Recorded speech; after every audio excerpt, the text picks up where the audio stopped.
Preview image is so blurry, but it is, and it's not worth fixing because it's already gone. Because you'll already be live, so I don't need to troubleshoot why it's blurry. Shut up! Shut up, Yahoo Mail.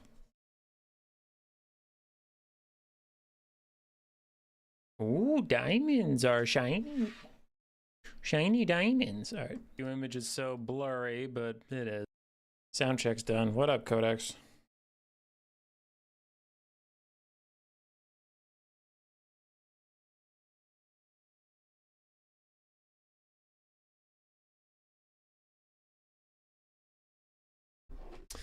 Oi! Okay, we did the sound check. I don't need this screen anymore. Bam! Pull up this screen. Bam! Actually, take this screen, pull it over here so I can see chat. Hi, chat. Hi, chat. We'll let people gather for a little bit. And we got to get going. Gonna try and keep it a short stream, though we do have 15 games to get through. So we're gonna have to rock and roll. How are you, brother? I'm all right. I'm tired. Tired. Been busy. Busy, busy bees. Busy, busy bees, we say to the puppy. Hey, Doomsage. Busy, busy bees, puppy.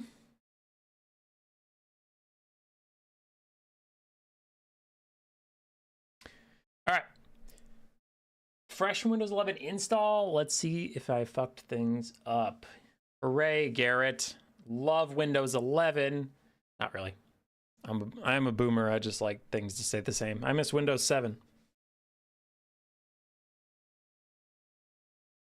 Can't see what Gotrek is playing because Queek covers it up. We'll get there. We'll get there, my friends. All right.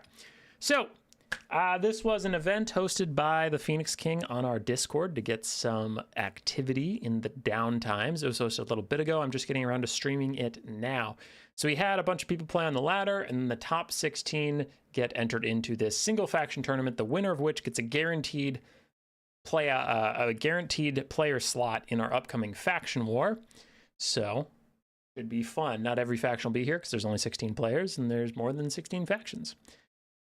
So let's just launch right into it. First up is Contrarian Codex versus Curio.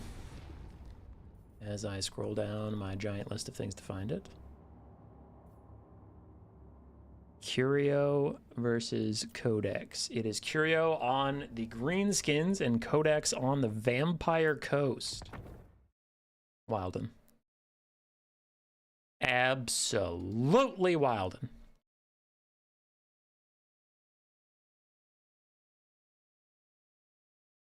Seven to 10. Windows 7 through 10 were peak. Yeah, I really liked Windows 7. It was nice and simple. Hey, Henry Woodside.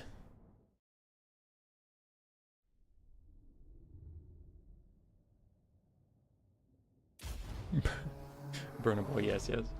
All right, loading in for the greenskins. We have Durkic Squig Hoppers, Night Goblin Squig Hoppers, then a front line of Squig Herds backed up by Savage Orcs, Goblins, and Orc Armor Boys, including Ruglins, Armored Orcs, and a Savage variant. A couple Savage Boar Boys, 2 Goblin Bolt Throwers, an Orc Shaman with Gaze of Mork, Brainburster, and Fists of Gork, and a Goblin Big Boss with just his Squig Summon. Who's their Lord? There he is, Grom. Grom the Paunch for some HP regen. Makes sense versus the coast. Don't want to get sniped out. On the other side for the Vampire Coast, we have Deck Dropper Bombers, Morngulls, the Night Terror specifically, some Animated Hulks, the Lampish Revenge, Rotting Promethean, ROR, pretty standard stuff. Handgunners. Yeah, just handgunners for range. I was trying to see if anything was hidden behind a bunch of unit flags, but some pistol mobs, some handgun mobs, mostly melee, and the Noctilus on his big old peg leg. It's probably a prime target for bolt throwers, since those 2 bolt throwers, yep, they're both just trying to hit him immediately. He does have healing and Drown Dead and Pit of Shades, but eventually they'll get through that giant HP pool. And the bolt throwers are pretty inaccurate, but I mean, he is a huge target. He's very slow. Pretty easy to hit him consistently. So this is a rough start for the Vampire Coast. They did not want to see this. What are your thoughts on the no stat changes this patch? I'm pretty disappointed, for sure. I don't know. The game's in a pretty healthy state. The problem is just been in a stale state where it's like, yeah, stuff is relatively balanced. You can point at certain things that need buffs and certain things that need nerfs, but overall things are pretty good. But they've just been the same for about a year now. So yeah, it is a pretty big bummer. But you know, it's what it is, I guess. I don't know. Are you going to take the Tigerman to the next Faction War tournament? I'll probably play Scaven as is tradition, but I'm sure the Grand Cathay player will be playing some Tigermen, especially the Iron Claws are really good, and I heard they're actually getting maybe buffed, so yeah. Alright, Coast moving in. Noctilus has already healed himself, and he's still taking that much damage, so it's pretty bad. They have to get in there and change the dynamic that's going on, because currently the Greenskins are happy to just sit and shoot with 2 bolt throwers. They really don't care at all. And they took the capture point too, so if this even goes into a crazy long game, they'll be fine.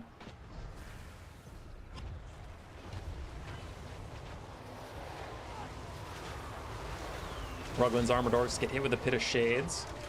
Not taking too much damage though. They're a pretty spread out unit formation, and then it doesn't look like it was overcast either, so just some poke, but still rough start for the Coast as they just eke their little zombie bodies closer to the Greenskin front line while Noctilus gets shot down to half HP. How will the qualification for the next Faction War work? Probably a couple tournaments like usual.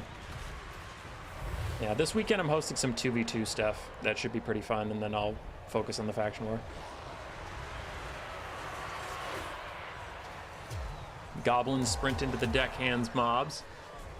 Noctilus throws another self-heal down and tries to avoid some archer fire, but man, it is still coming. Oh, he did get a summon out, though, onto one of the Goblin Bolt Throwers. Savage Orc, Boar Boys, and the Orc Shaman are going to peel enough for that Bolt Thrower, so they should be fine through the Zombie Summon. How much wins is Pit of Shades? Undercast? 15. Overcast, I think, is 23. The melee is in, and this should be where the Greenskins really shine. Their archers are decently strong against Noctilus, but they are more of a melee faction. I predict the front line will go largely in their favor, except for wherever the Lampish Avenge are and maybe the Night Terrors. They're starting to get through the front line over there. And some of the archers are turning on Lampish Revenge, but still those bolt throwers seem to be razor focused on Noctilus. At least one of them is. The other one has switched targets onto Lampish Revenge. So still, the Greenskin's doing very, very well as they're churning through the front line of the Vampire Coast and harassing their lord. Really, nothing is going wrong for them. Grom's even in deep with the Durkic Squig Hoppers, just harassing random handgunners. That's nice. That is very nice. I do not know what the Vampire Coast will do.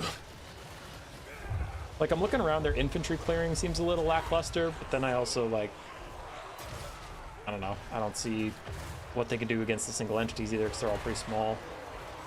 This Coast build is great at killing anything large, and the Greenskins brought almost nothing that's large. Like, not pig spam or anything like that. No rogue idol, obviously, for the handgunners or Noctilus to just shoot at for free. Bolt thrower is still firing away. I wonder what their value is. Ooh, 1,800 on a bolt thrower that costs, I think, 650. And 1,200 on the other one. Yeah, these bolt throwers have gotten like 3,000 value between them, and they cost about 1,300 in the game, not even over yet. Noctilus throws down a Wraith Storm onto the Savage Orc Boar Boys, continues to push forward into the bolt throwers, maybe trying to throw down another summon on their heads or something. Unsure. Greenskin leadership is proving to be rather fickle, as some of them are retreating. There goes the summon and a heal for himself, as we relatively predicted. The Greenskins are still falling back. Bounce power is slightly Greenskin favored. Slightly. There's been so much healing from Vampire Coast, holy. How's it going, Father Ramsey? It's going pretty good. Oh yeah, I remember in my listening to my own replays, I was a little quiet compared to the game, so I'm gonna turn it down 3%. Those bolt throwers did really well. They have done really well. One of them does get overrun by the second summon that came their way. The other one is currently under attack by Bomber Bats. It only has 3 volleys left, but I'm sure it'd love to get them out while it can. I mean, Noctilus is still here, and both bolt throwers are effectively offline.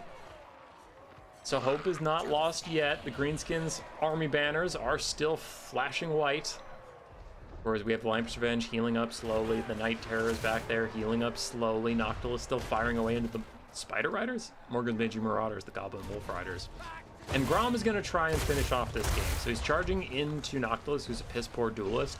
He's just trying to finish off that big spooky skeletal man and then cause the rest of the coast to crumble away. But actually, the Lampish Avenger here to protect.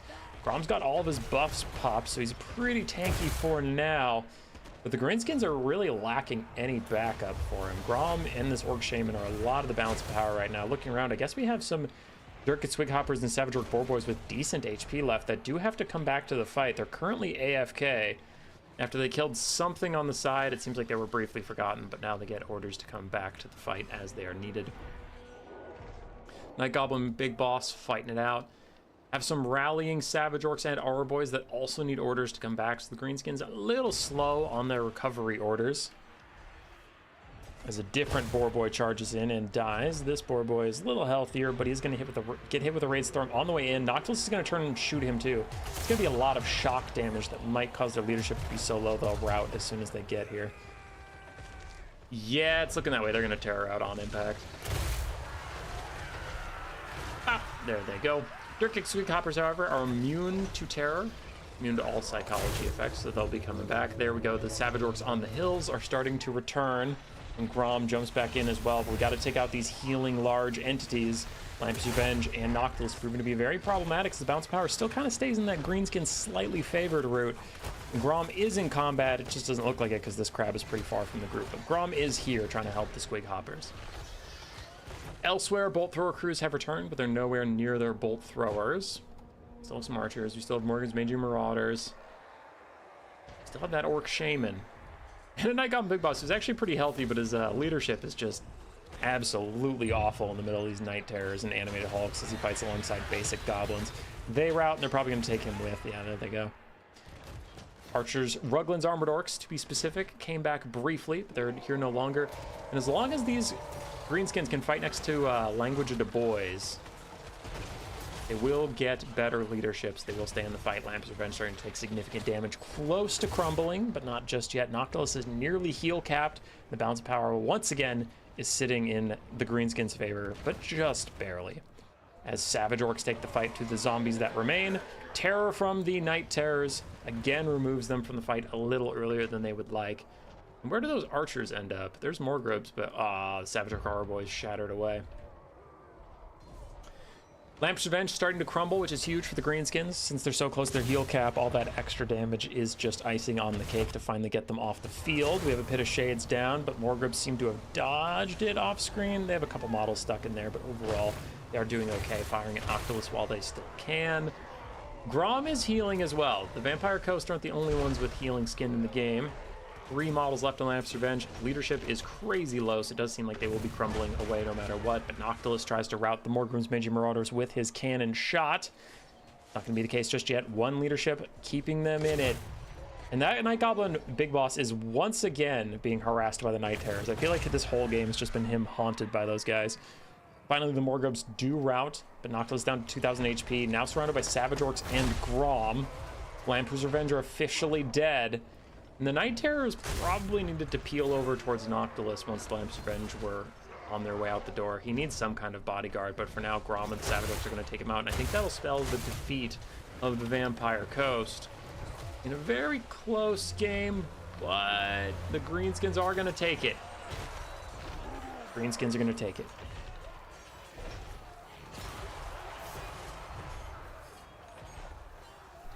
Yep.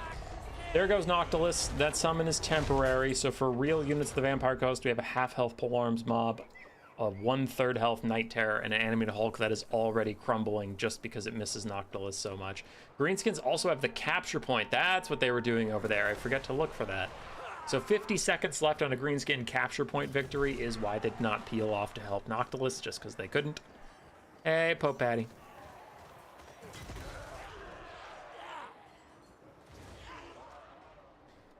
Night Terror still trying to capture that point. Only 30 seconds left before they auto lose, but Army Losses is going to decide it for them before the capture point even will. The coaster out of here.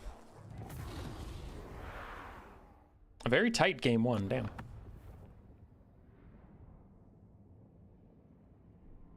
For Curio, Grom did well, his casters did fine. Bad casting, 10 out of 10. Thanks, Poe Patty, for the donation. Appreciate you. We will miss you in the Domination 2v2 tournament Sunday. I'll host more. Wow, bolt throwers. Between them, 2,800, 3,800 value. Woo! That is a lot. For Codex, Noctilus did all right. Soaked a ton of damage for his army. Zombies did their best, but were outclassed by the Savage Orcs. Guns did fine. Animated Hulks did fine. Night Terrors didn't get as much value as I would have liked. Lamps Revenge did fine. GG.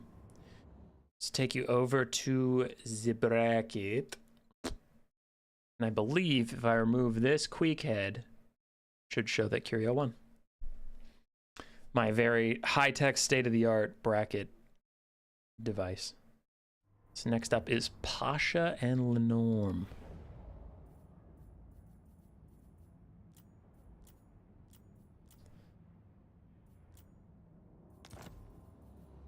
Pasha. There we go.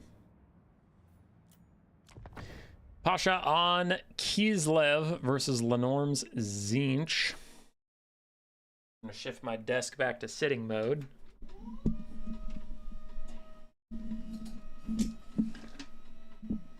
And Tzeentch went double Burning Chariot with the Changeling.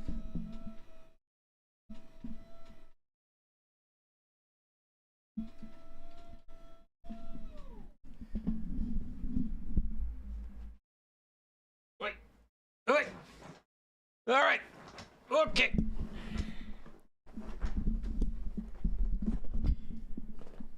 Okay, so now I just gotta get my microphone all set up right now that I'm not standing. My God. My God. What happened? All right, I'm here. When is this turning from? A couple weeks ago. I mean, the patch hasn't changed. Later, Codex. So for Kislev, we have two white light war sleds for some skirmishing. Tsarina Katerin with Ice Maiden's Kiss, Ice Sheet, and Crystal Sanctuary for herself. Armored Kossar frontline, backed up by Griffin Legion, Kossite Dervishes. That is about it. On the other side for Tzeentch, we have the Green Knight Changeling. Very popular. Strong combat lord, small profile, very tanky, has regeneration in the forest. It is good. For a caster, we have the Skull of Catan wielding Searing Doom and Final Transmutation hero. And then Forsaken and Marauders with some Doom Knights in the air. The ROR Knights of Immolation, ROR Shrieking Skyrays, Screamers of Tzeentch. And then two Burning Chariots, as we mentioned before. What up, Scarbrand? You just said, Kislev. That's very informative, Scarbrand. Thank you for keeping me up to date on one of the two factions that's here.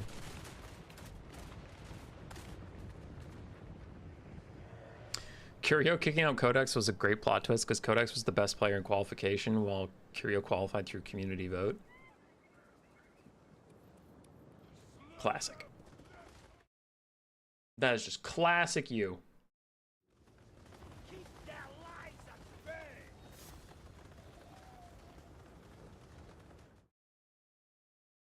Okay, somebody ping me, but I'll be fine later. So Kislev's just doing some skirmishing, and I keep forgetting that I can just hit this fancy button right here. Pew! Pew pew pew pew pew pew pew pew pew pew pew. Well, we're gonna pew you pew, and then we're gonna run around, and then pew, and then we're gonna run around, but what if we, but we cut. Pew! But then pew! Run away! Oh fuck! Okay. All right, there's all my analysis for everything that happened. Shrieking Skyrays taking a little bit of barrier damage from those light war sleds, but so far neither side's wanting to engage just yet. And Tzeentch has the points, so Tzeentch is fine to just chill out. They're vibing. Griffin Legion take a free charge on Marauders of Tzeentch in the darkest map that exists in the history of maps. I saw a bunch of Marauders go flying. I saw a third of their HP get deleted. And the Griffin Legion are now retreating. The Burning Chariot gets in there in melee. It has Fire at Will on, so it's going to try and roast them, but the Griffin Legion are deliberately running away to not make a nice juicy blob for that Firestorm to kill them all. Still, the Kislevites are skirmishing around, trying to find an angle, trying to find somewhere to be advantageous, and Lenor on Tzeentch is just conserving his ammunition. He's, like, it's kind of a stalemate that Tzeentch is favored in. Like, the Burning Chariots love it when the melee starts. They can dive in, shoot point-blank range, create firestorms, and do a ton of damage. So the Kislevites are like, well, then we'll never engage. And then Tzeentch is like, well, fine, we'll sit on the point. And that's where we are. Armored Kossars teeing off with their pistols on the advancing Marauders. They're actually going to kite back, interestingly enough. Kind of thought they'd want that fight. They will easily beat Marauders in melee. So the Burning Chariot gets a little side shot on there, twirling some Kossars around, but not too much damage as it only hit the sides. Marauders get rear charged by Griffin Legions. I wonder if the Armored Kossars will turn around, but you can see the big damage from the Burning Chariots. Tzeentch does eventually want you to commit to a fight, because as soon as you do, they're going to hit you with those firestorms. You can see the Griffin Legions are just getting massacred. Whenever they interact with the Burning Chariots, it's a pretty bad time. And they are. Other Burning Chariots get a good shot on the Griffin Legion. That one's at half HP. This one's at below half HP. So Tzeentch seems to be doing pretty well. Capture-wise, they're halfway through the time limit, but this is a bit of a disaster. Katarina and Snow Leopard teaming up on the Green Knight. Neither of them has magic damage, luckily for him, but still, he is getting whittled down. He needs to be careful of that, or he needs to do this fight in the trees where he can get slow regeneration. Burning Chariot lands in the middle of more Griffin Legion, just trying to bait them into fighting him in a big old blob, and then his little vortexes will absolutely massacre them. But in comes a nice final transmutation from the side of Tzeentch.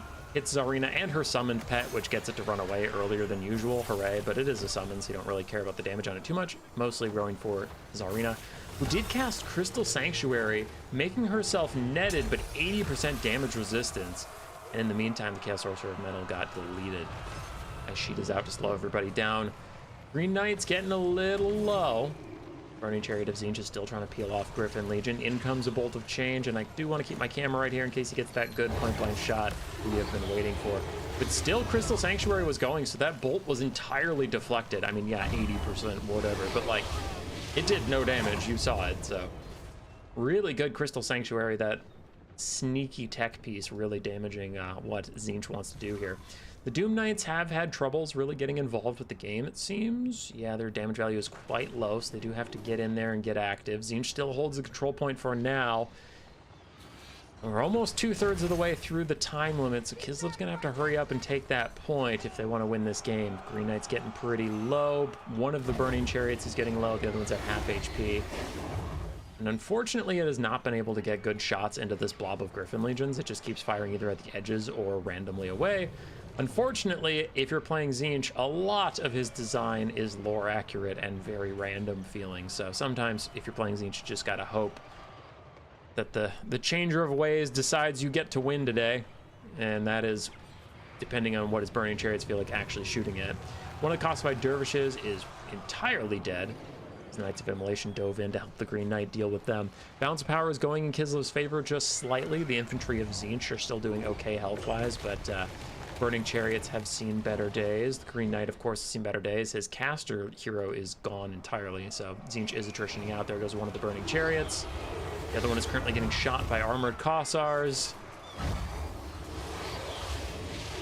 Can Tzeentch hold for 170 more seconds? I doubt it capture point wise. I don't know if they'll lose this game or not. They could still turn around on like killing Katarina and then being fine or whatever, but capture weight, I mean, their flying units can't contribute at all, and then their infantry are getting tattered and pushed away, so Kislev should have plenty of capture weight if they can get there in time. Green Knight continues to duel his Zarina. He has not gone to the trees at all to get that extra healing yet. Most of the fight has happened out here, but kind of surprised he hasn't retreated to the trees or anything. Katarina's surrounded.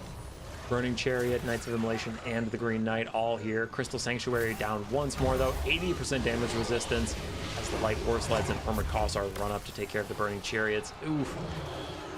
The Green Knight is down to 500 HP himself. Kislev takes a commanding lead on the Balance of Power. Army losses is coming soon, and one of the War Sleds is even sneakily trying to capture just in case he needs it, but it doesn't seem like he does. Green Knight is down. Weeeee, Vincent Red. We indeed.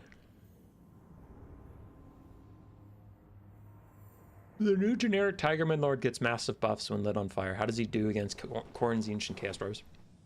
He's fine. Bashiva's still a little more reliable, and Zhao Ming's more reliable than either of them, but it's fine.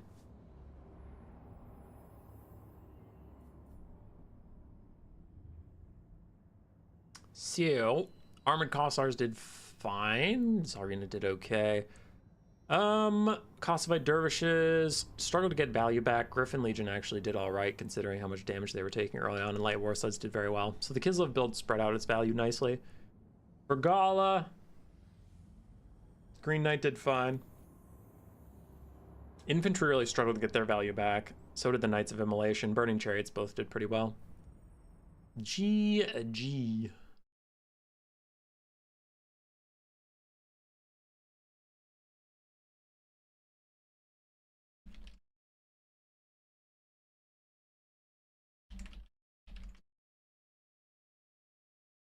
Someone pinged me. Why?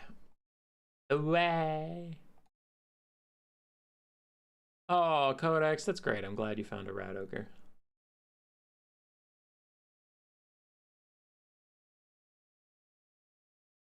Okay, sorry. People were pinging me about an event. No. If I delete this, it shouldn't reveal spoilers. There we go. So we know Greenskins will face Kislev in the next round. But up now is Taurusin versus Strat game. High Elves versus Queek's Helmet.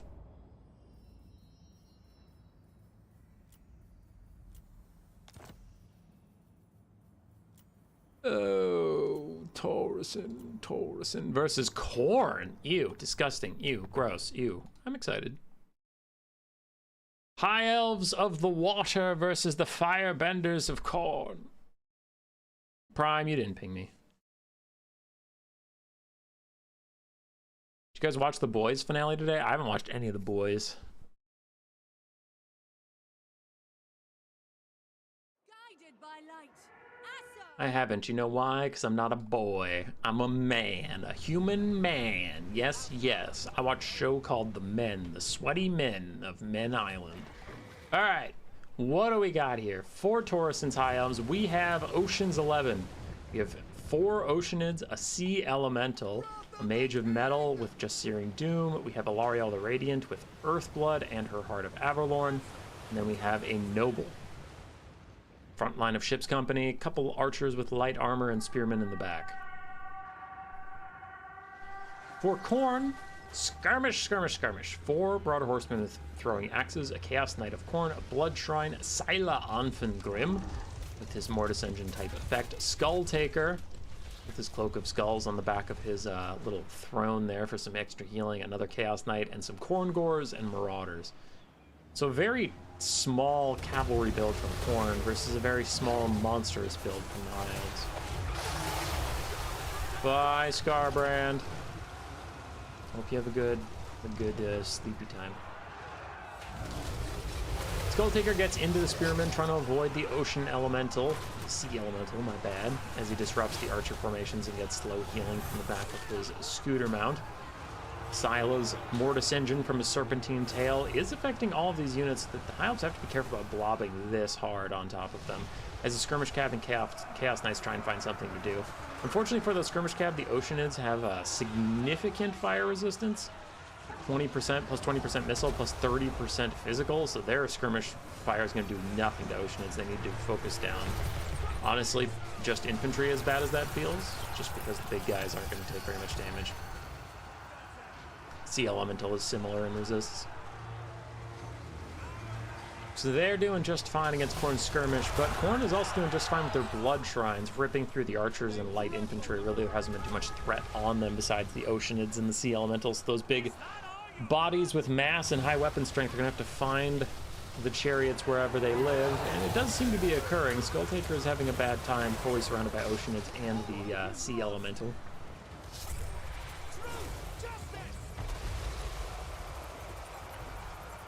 You can't help but think of the Roller Coaster Tycoon fountains when you see the Oceanids. Yeah, dude, actually Grace and I were just playing Roller Coaster Tycoon co-op on the couch. And by co-op, we just pass the controller back and forth. Month by month. Take turns building rides and deciding where to put things. It's pretty chill. It's fun. It's nice. We talk about our day, do our taxes, do usual shit. L'Ariel is getting pushed around by Scylla and the Blood Shrine, but Skulltaker's having an incredibly hard time getting out of these Oceanids, and he's getting very low on HP. The Skirmish Cav are still firing away, but it just doesn't matter. Like, they're not getting that much value out from all of this stuff that's fire resistant, missile resistant, and healing. Because that's another thing, is it's just constantly getting healed by L'Ariel's Earthbloods and maybe even Heart of Avalorn if they need it, or Star of Avalorn or whatever. Yo, World Beater, what up? Marauders of Khorne getting through the ship's company. Khorngor is struggling a little bit with Spearmen, but this fight isn't about the infantry. We do get one of the Oceanids actually close to crumbling. They get an Earthblood just in the nick of time, but they are very low on HP and leadership, as Khorne continues to try and cycle charge and get through them. Look at this nerd having quality time with his partner. I wouldn't say it's quality time. It's time. We have technical time together. We have court-mandated time.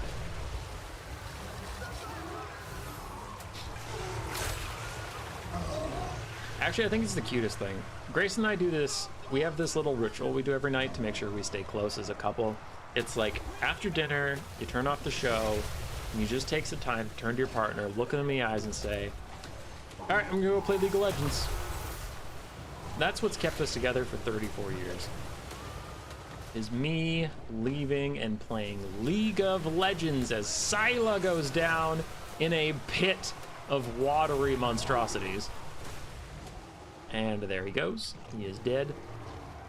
Skulltaker's been trying to heal by chasing down routing units off in the distance, and he is slowly healing for that, but, I mean, I don't know if it's going to be enough for him to come back and, like, conquer the world as this just pile of Oceanids continues to murder people while it's getting healed up. How does the Kadai Fireborn do against Oceanids and similar units? Not very well at all because of the fire resistance on the Oceanids. And the Oceanids' magic damage gets through the Kadai Fireborn's physical resistance. New League season's pretty good, to be fair. They do alright, but the fight takes forever. Yeah, there's a reason. When Blood Penguin and I did our tier list and High Elves came up, I said High Elves aren't like top tier A or S tier, but I do despise them now since they're DLC. Because their DLC just added kind of a bunch of scummy units. It didn't add a ton of fun ones, so it's like, oh, are these units OP? Not really, but they are pretty annoying. Like, if your ranged units happen to have fire damage, or you don't have an abundance of magic damage, or that sort of thing, it's just like, okay, I guess we can't deal with this. What up, Taurus? Are Oceanids overtuned? No. No, they're weak to plenty of things. It's just if you don't have it, what they're weak to, it's pretty egregious. What up, Seos? Why am I so handsome and delusional? I don't know. I can be two things at once. So the High Elves heal blob is just going to keep heal blobbing on, but the balance of power is turned against Khorne to almost army losses territory, so I think I could just fast forward this at this point. There's nothing he can do against just this pile of healing ocean bodies.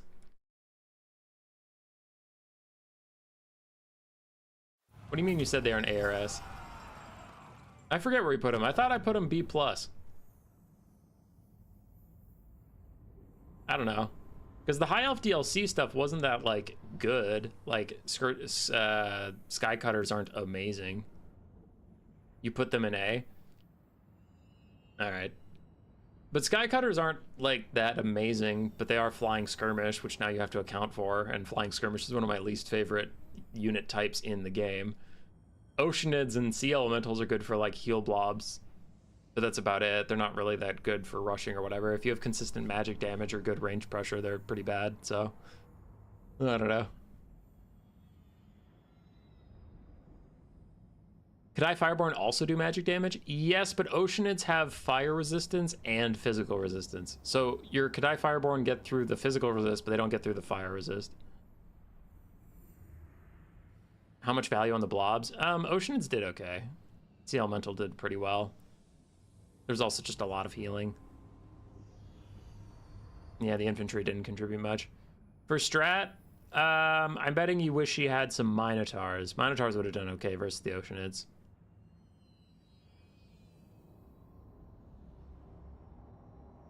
Abs are beautiful. Cheese with heal blob, cheese with kite build, cheese with full mobility, cheese with full archer spam, cheese with snipe builds, cheese with monsters. I've been watching Spartacus lately. When's the next Gladiator stream? Gladiator's pretty fun. Gladiator's pretty fun. We'll have to get back into that. We do have some of my more creative stuff coming up this weekend, doing some Kill the King. If you haven't seen that, it's pretty fun. Tune in. I'm not going to spoil what it is. You just have to tune in. Benches. Next up, Archangel on Chaos Dwarves versus Gotrek Starbreaker on Spoilers, Regular Dwarves.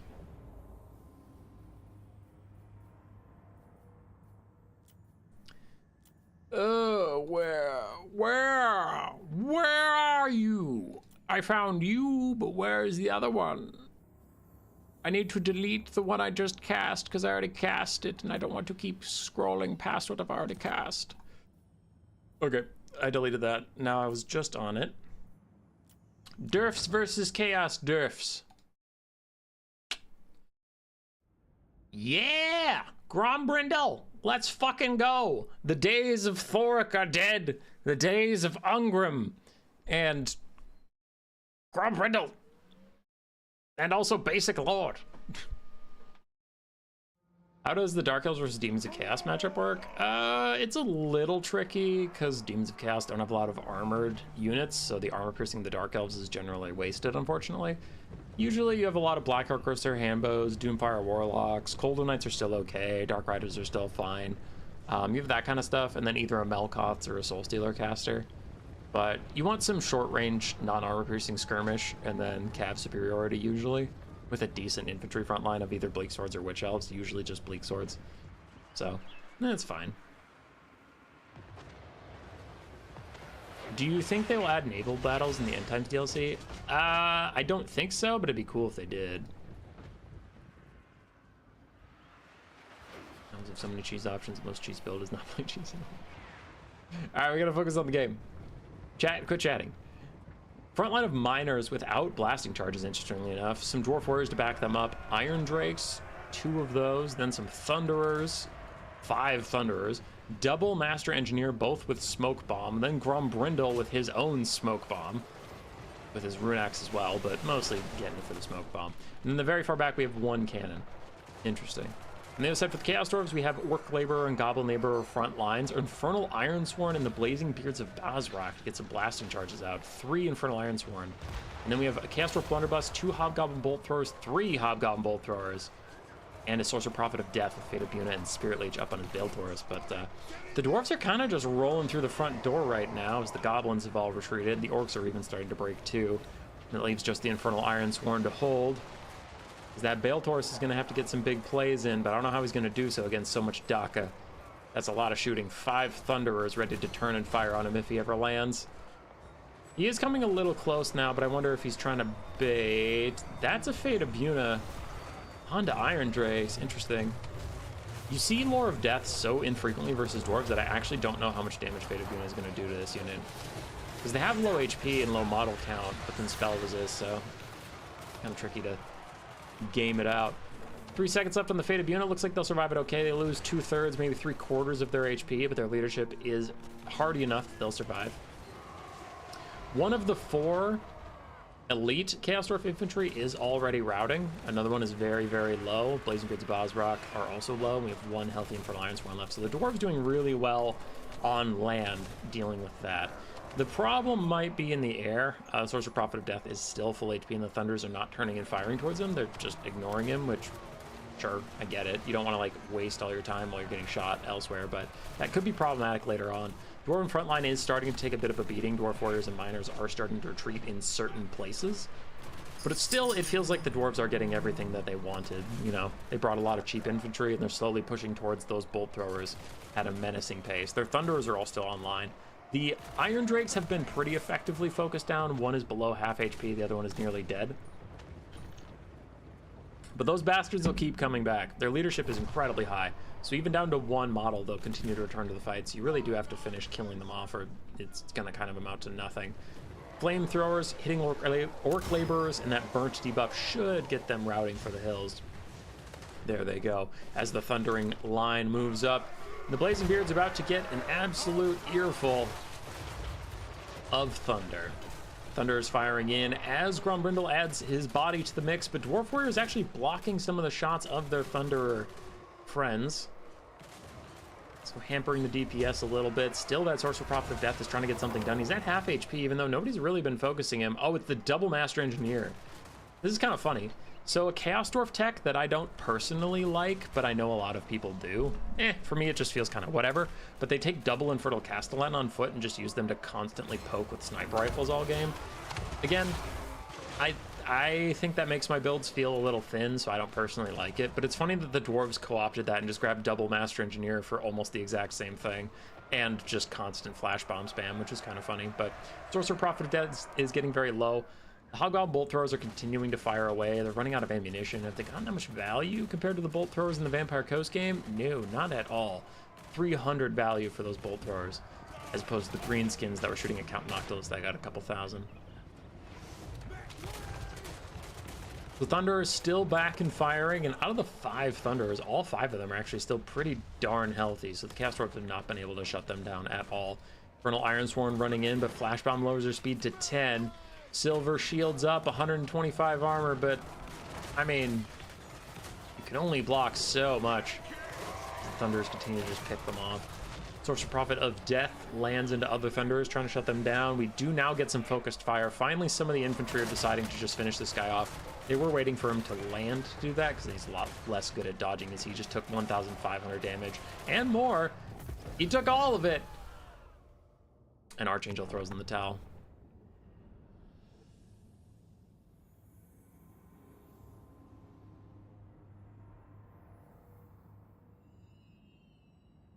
Play vampire counts, please and thank you. I'm not playing anything, sir. I am casting. Grombrindle, not a ton of value, but he was just there to be the Lord with Smoke Bomb. Both the Master Engineers did fine. Iron Drakes did okay, but I think the Thunderers are going to have most of the value. Wow, still not even that much. Cannon did okay, too. Archangel, Laborers, actually doing pretty good, considering they only cost 250. Infernal Ironsworn struggled. The Blazing Beard somehow did better than the Infernal Ironsworn. Blunderbusses struggled, and the Bolt Throwers struggled. Dowie won the Civil War. Yeah, the Dowie are pretty good. Pretty strong. Next up, we have Seos' Slaanesh versus Calamity's Ogre Kingdoms.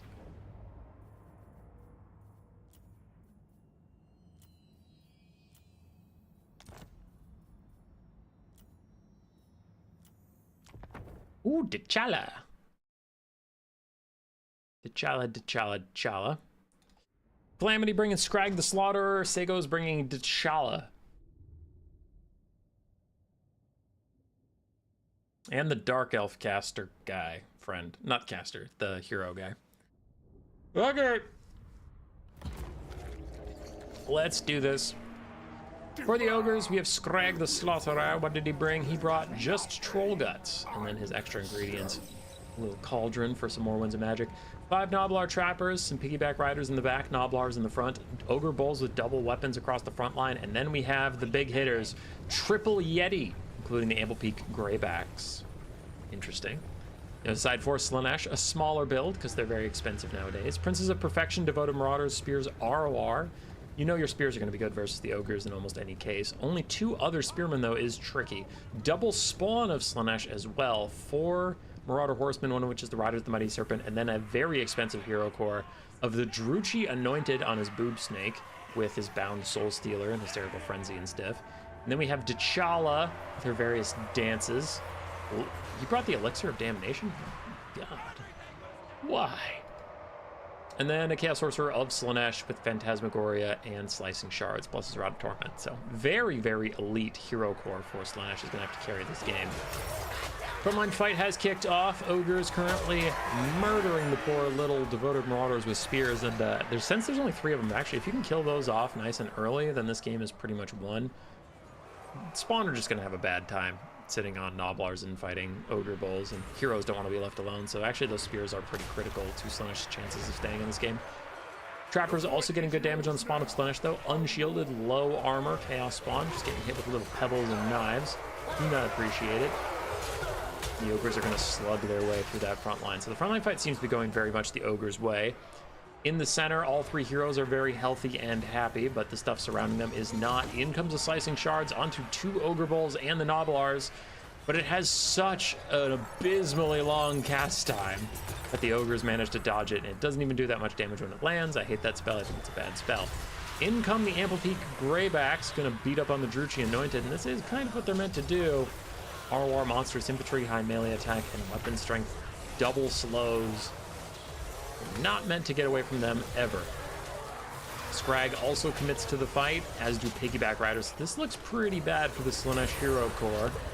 We do have multiple dances going on right now. Well, the Soul Stealer is there, but I thought T'Challa would have one of her dances on. Hey, show me, I just want to see T'Challa. Dance of Destruction. Okay, so she's giving herself damage but losing melee defense, so it's not one of the ones that affects everybody else. Gotcha. Scrag's getting sniped out, a little concerning. Slaanesh Sorcerer is down to half HP. Druchii Anointed is taking a decent as well. And there's a Phantasmagoria. Really good net and fear combo. So you now have routing units that can't get away, but they're also not fighting back, which is very, very good for you. Scrag is getting sniped out, which is concerning. Amplepeak Greybacks and other Yetis coming in to bail him out. Go Yetis, charge! Use your bodies and your slows, mostly your bodies, to keep Scrag alive. Now you're in a pile of Yetis. What will you do, boob snakes? If Leia had been caught instead of Luke, if she had flashed the Wampa. The Wampa? I know what this is. God damn it. Star Wars Snowman. Wampa. It's not a Wampa. Shut up. Shut up. Obviously not a Sarlacc. Sarlacc. What are those Yetis on Hoth? God damn it. Anyway, whatever. If Leia had flashed it, it would have gotten distracted, but not these Yetis. No, they care not for your profanity, Slaanesh. They care for violence. And violence they certainly did. T'Challa and her heroes are getting mulched in the Yeti pit. Wampa? Okay, I was close. Okay. It just sounded so ridiculous that I'm like, no, that can't be it. It doesn't want it. Nice. I did my nerdy self proud. Wampa. Okay. Scrag standing off the side, just making sure he doesn't finish getting sniped out by the Hero Corps. He is going to heal up and be just fine. The Hero Corps for Slaanesh is taking a ton of damage. Their skirmishers are healthy and safe, but they aren't able to get out enough damage to turn this game around so far. Look at them all, just on the outskirts, like, what do we do? What do we shoot?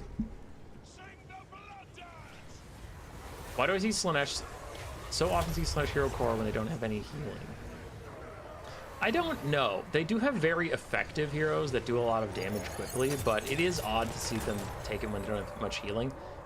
Like, mostly Berserk is the one I see taking him and actually making it work, where he has like his hero on a boob snake do a lot of damage with Azazel as the Lord, but I don't know. I'm not personally sold. I still like a wider Slaanesh as much as possible. Or if you're gonna go narrow in like Pleasure Seekers or Fiends, not single entities. So I agree.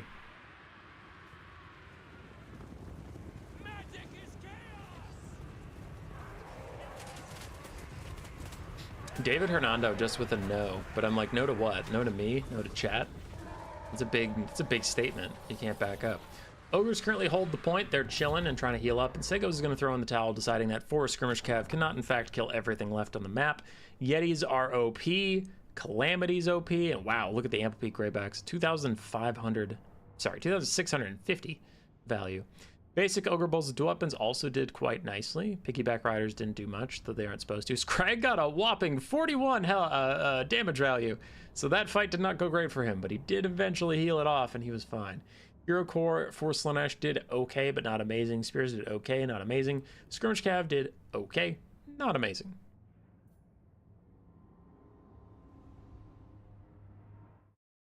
Okay. All right, okay. Here we go. Delete that little head. Bam! We have Butcherbird versus Salinator. Salinator probably plays Vampire Counts. I mean, he plays them a lot, so I would guess he would play them here. So whoever was looking for some Vampire Counts, here you go.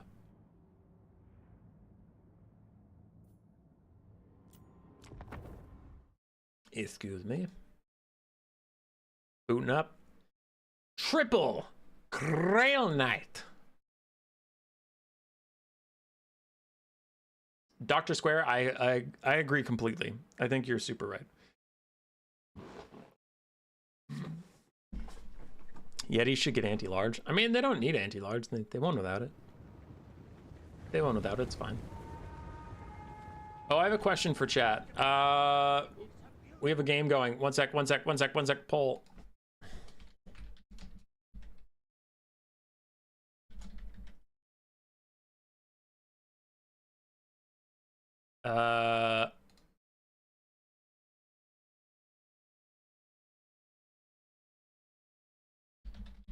There, poll. Is that show worth watching, or is it more Disney slop? Anybody seen Maul Shadow Lord? Tell me if I should watch it. Okay, we have Fey Double Paladin, but the Double Paladin is on Pegasi, which is a little different. Both have Charm Shields. We have a Fey Enchantress with Dwellers Below, Earthblood, and her Chalice of Potions. A front line of peasants backed up by peasant bowmen with pox and fire arrows.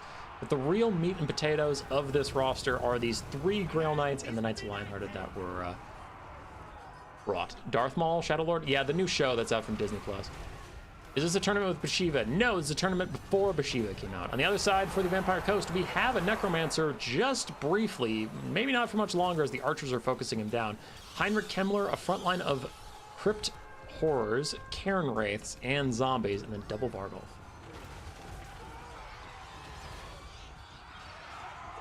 Quickly! Swiftly!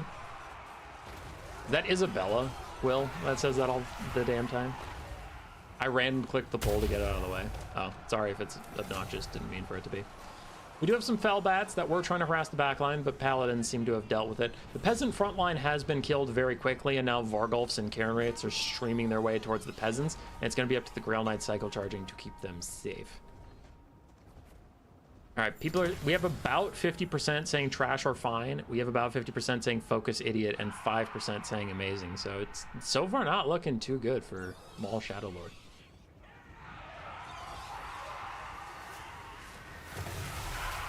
Fey Enchantress getting soloed behind the Kemmler right now. His Cloak of Mist and Shadow gives him 75% physical resistance, which is entirely mitigated because this Fey Enchantress has magic damage. As do the Grail Knights, as do the Knights of Lionhearted. So actually his cloak only helps him against the Paladins, who are now surrounded by ghosts and ghouls. Good luck, Paladins. They're relatively tanky fellows. They should be largely okay. As the Grail Knights continue to kite away, they are having to abandon the peasants to their fate, however, since they can't stay locked in melee combat for long enough to save them. So all the peasants are routing on the map. Only the Knights stand true.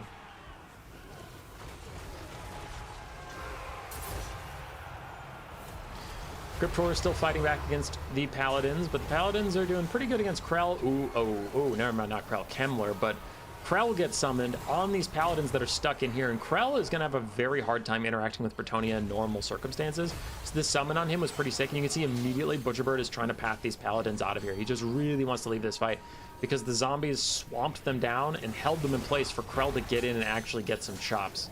This is like the first time Krell is going to do anything in this matchup. In comes a Chalice of Potions, saying either unblob and let my Paladins go or suffer the consequences. And the Vampire Count just said, consequences! Feed me consequences! Huge damage. My graphics card goes a little nuts for a bit. My computer sounds like it's about to take flight, so we're all doing fine. As Krell continues to beat up on the other Paladin, Kemmler is going to chase the one that is damaged. And how are the Grail Knights doing? They're doing okay. Grail Knights currently have surrounded a Vargolf. We do have Cairn Wraiths currently harassing them, slowing them down slightly, getting their armor-piercing damage in, but the Vargolf is still going to take a metric shit ton of damage. Elsewhere, Crypt Horrors and more Cairn Wraiths are getting cycle charged down by the Grail Knights, who seem to be doing just fine. Fey Enchantress giving them some healing. Really leaving her Paladins to the proverbial wolves, as Kemmler is going to let that other one get away, so he will rally and come back to the fight. The other Paladin is terror routing. Sounds like a thing Paladins do. They should terror out, right? Tutogen Guard can get immune to psychology, but fucking Paladins of Bretonnia can't, because screw me, I guess. And yes, I know there's immune to psychology bloat, but my point is either make it a lot more rare who gets it, or give it to the units that make sense to. But like, Paladins are meant to fight the giant monsters of Bretonnia. Like, these are heroes, right? Friggin' heroes, bro. This sucks. This game's garbage, trash, crap, and I hate it, and I don't want to cast anymore. I don't want to talk about it anymore. I hate this game. Paladins don't have magic attacks. They have glowing swords. Yee. Hey, Dr. Squares. Hope you're doing good. I want to say it's good to have you back and active. Hey, man. It's bad to be back. This game blows chunks. Take that. Take your positivity and you just keep it to yourself. That's what I have to say.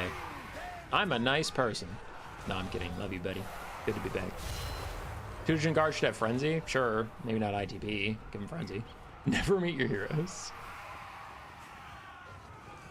Rat Human, are you going to be hosting more? Yeah, we have 2 tournaments we're hosting this weekend. Both are 2v2 Kill the King ones. One's Conquest, one's Domination. Should be fun. So, Bretonnia's starting to pull ahead on the balance of power, and I would definitely agree. As they're just cycle charging and picking apart anything from the Vampire counts that isn't a part of the central blob. And this is a difficulty with this type of counts build where it's very slow against Bretonnia. If you can't counter them with Blood Knights or your own mobility or Vargeists or anything fast, we get stuck with this kind of thing where they're just like eking along. But the Bretonnians can pull out at any time, sit back and heal for a while, and then recharge in when they think it's advantageous. So you just, like, the counts don't have any agency to make Bretonnia care. How's the health? Have you upgraded your diet from Scaven Slave rations back to Clan Rat level? Pass. It's been a bit tough, but I don't really want to go into it. It's not great. Better than before, not great. Slaanesh is a blob faction. Boo. Boo! It's the Grail Knights and the Knights of the Realm resetting. As we have some archers once again poking in. Both Vargulfs are technically alive, though one of them is very low and its healing cap is near, and the Grail Knight's going to get a little charge and then just run away. And then just run away. The Fae, double Paladin, turn away and start healing. The archers are dead. Bretonnia's just going to skirt along the sides. Oh, there's random zombies out here. That's where they're going. Once again, just cleaning up anybody not a part of the central formation before they need to go and deal with the central formation. Meanwhile, as they're doing this, they're going to get Earthbloods all the time. Glad to see you back online anyway. Hell yeah.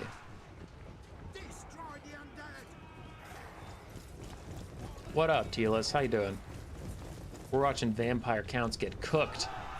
Zombies get run through by Grail Knights. Flying in all directions, lose half their HP on the charge. Other zombies were finished off over there. I expect to see a green circle pop up around here sometime soon. There it is. Ah, the peasant mob got some of the Earthblood. Get wrecked, Bretonnians. Bet you didn't want that heal on your Paladin or some of your Grail Knights. Peasant mob, baby. All right, fast forward as they're going to set up a surround onto that blob, most likely.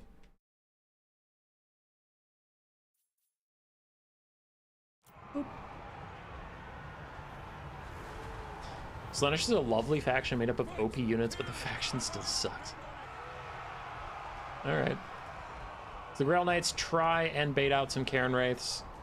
Don't get much damage on the impact, and now they're frostbitten, but the Vargulfs are not going to be able to catch up just yet. Or do they even want to catch up as the Grail Knights again turn around and just dive upon them like vultures, fully surrounding the Vargulfs? Other Grail Knights are going to commit. Double Paladin and Fae, getting some healing on top of it. But elsewhere, as we have said this whole game, there are units getting picked off. So there's a central blob fight. It's going okay for Bretonnia, but you're probably going to see them pull away because they're getting what they really want over here. Grail Knights and Knights of the Lionhearted are hitting Crypt Horrors and zombies who are isolated from Kemler and the Cairn Wraiths.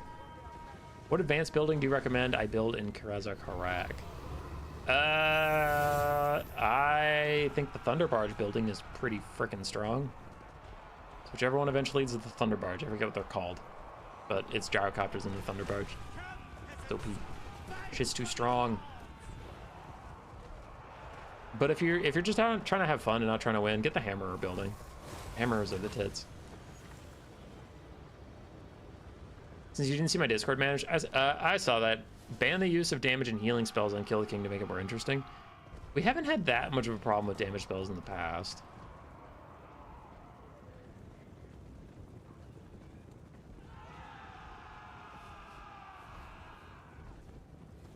I like how they're the greatest Bretonnian knights on this battlefield and a random peasant mob. It's true. Faction excels at massacring infantry, but they have far more trouble against non-infantry units. Pleasure seekers are very powerful. Oh, okay, you're talking about Slaanesh. Gotcha, gotcha. You like the flamethrower units? Yeah, the flamethrower units are really, really good. They're just a low tier building, so I think he was like, my assumption is if he has a high tier building, he already has that one. Anyway, Grail Knights still cycle charging around. Knights of the Lionhearted also cycle charging around. The vampires are just bleeding out, and I'm gonna hit this button real quick, just a zoop. Because I don't see what the vampire counts can do. Another big surrounding from Britannia. Kemmler's heal cap has appeared, and he's getting very close to it. He and the Vargulf are taking a lot of damage. Zombies and Cairn Wraiths taking a lot of damage as well. Zombie Summon is out. It is fake. It is fraudulent. It will disappear in time. Grimgore's right beside you, and you're scared. Why be scared? Get hammers. Hammers. Hammers. Okay, real talk. If Grimgore dives into hammers and you hit him with Thorgrim's Oath of Vengeance, the minus 24 melee defense, oof. Oof. He actually gets smoked. What lord is that for the counts? That is Heinrich Kemmler, Lichmaster. Leads the Barrow Legion in Bretonnia. How are you feeling about the Cathay changes? Still gonna hate them with great disdain? Yes, but not because of the changes. I think Cathay has some pretty unfun ways to play the game that make me hate them, but they're getting more and more fun ways with every DLC, which is pretty tight. So I think that's good. Yeah. Cathay's gonna be solid. When I play them, I'll probably grab some Tigermen here and there, because some of the Tigermen are pretty good. Mostly the Iron Claws.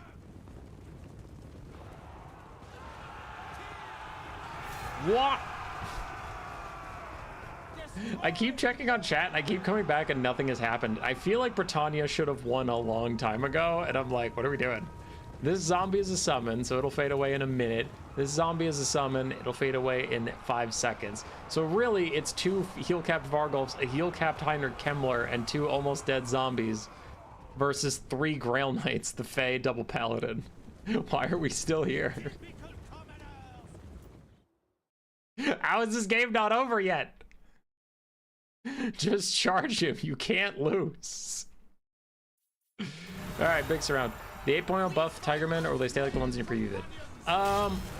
Garrett, I have an answer to that I believe is NDA'd. I believe that's NDA'd. So I can't respond. There is an answer to that question, but I can't respond. What is your favorite Electra count state? It's Stirland. And it's Stirland entirely because of Stirland's Revenge, the Regiment of Renown that is named after that area. I played in Warhammer 1 campaign. I just got obsessed with Stirland's Revenge because they're so fucking funny. Like, I don't know. I'll be clicking around a random battle and it'll be like, you know, Men of the Empire, hold for Karl Franz. And then out of fucking nowhere, just some guy belts out, Stirland's Revenge. And I'm just like, yes, I love that. I love that guy's energy. Fucking love that guy. And ever since then, I've loved Stirland's Revenge, so Starland.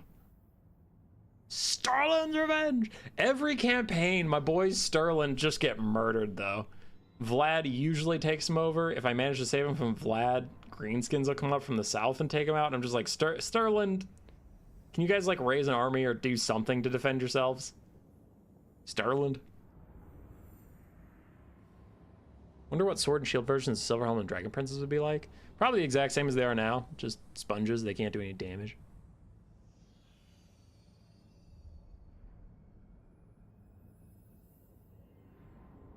All right. People don't want me to watch Maul Shadowlord. I got it. I am pretty excited for Boris to get his own faction, though. For sure. For sure that's going to be tight. Do I think... Now, do I think that Empire needs their... Sorry, somebody messaged me about something kind of important. Do I think Empire needs their 85th DLC? No, but am I glad it's Boris? Sure.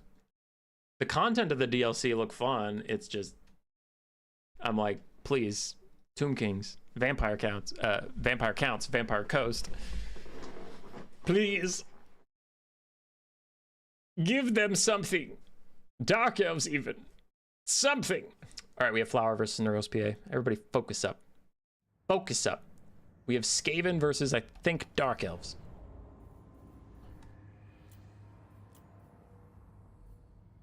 What the what the oh my god. What are these disgusting? I'm not even gonna cast this. I'm not gonna cast this at all. Okay, actually, where is it? There we go. I was pretending the builds were degenerate or something just because I couldn't find the replay.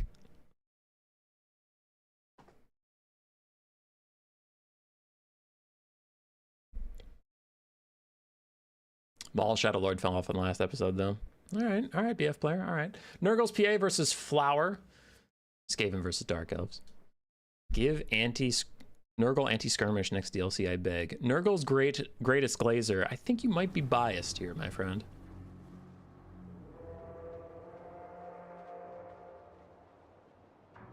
When will your VTuber model be ready? NSFW art is so expensive that I think I have to do a couple more rounds of venture capital fundraising to give Queek the proper head taker, if you know what I mean. Dwarf Gouger needs a larger blade, if you know what I'm getting at. But it requires a couple $100,000 that we don't have.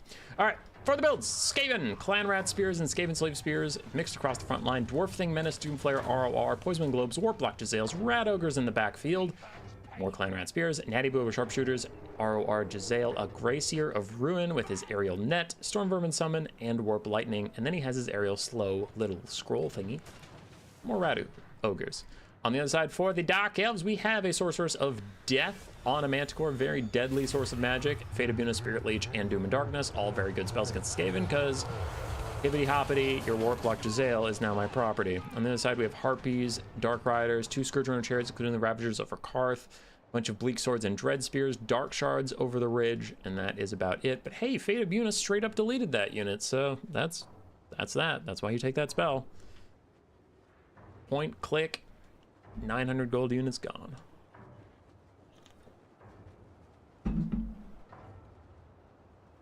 That's why Skaven weapons teams have been falling off in popularity, is spells like that can just delete them, but it is what it is. Like, I'm not trying to actually complain that much about it. It's like, it's a pretty wonk-ass interaction when you just look at it, but it's like, yeah, I mean, they spent a ton of Winds of Magic to take out your weapons team, and it's unique that you have something with this many models, but that low HP that Fate of Buna can actually one-shot it, so it is what it is.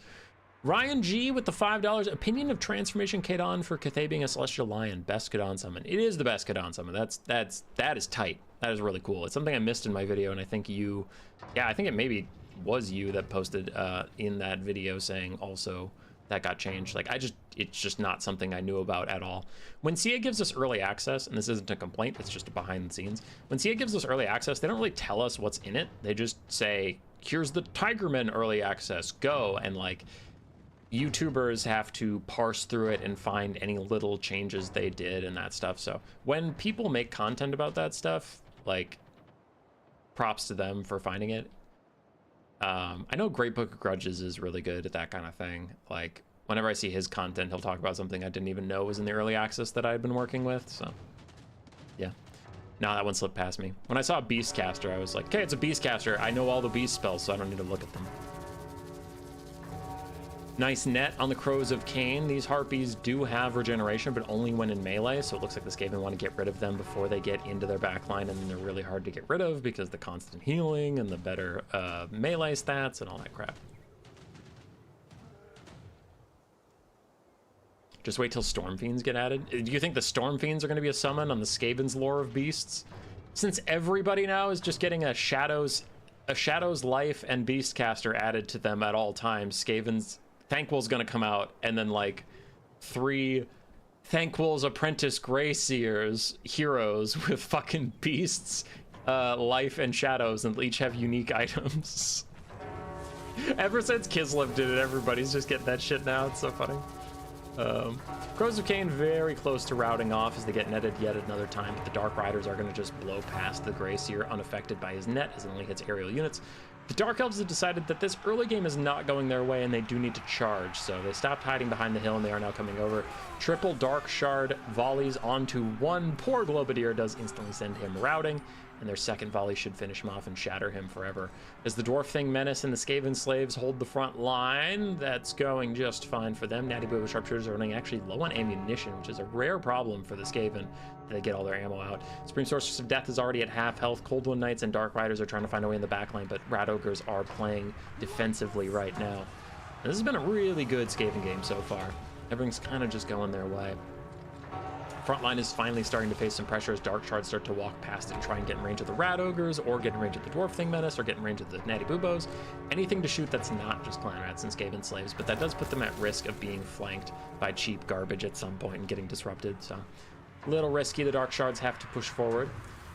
Jezzail's trying to finish off this Lord as she hits them with another Fate of Fun button, but that was a Jezzail that's already used most of its ammunition, and you are going to die for it, so definitely a worthwhile trade for the Skaven, but just kind of a last middle finger out from the Dark Elves caster. Natty Boobos might not shatter instantly because they're an ROR. They could possibly withstand it as a Bound Scorch ability comes from the Grey Seer, and yeah, Natty Boobo's going to hang on with 600 HP and 3 leadership. They're doing okay for now. Warp Lightning is out, misses the Dark Shards. Well, I should say the Dark Shards dodged it, but either or is fine.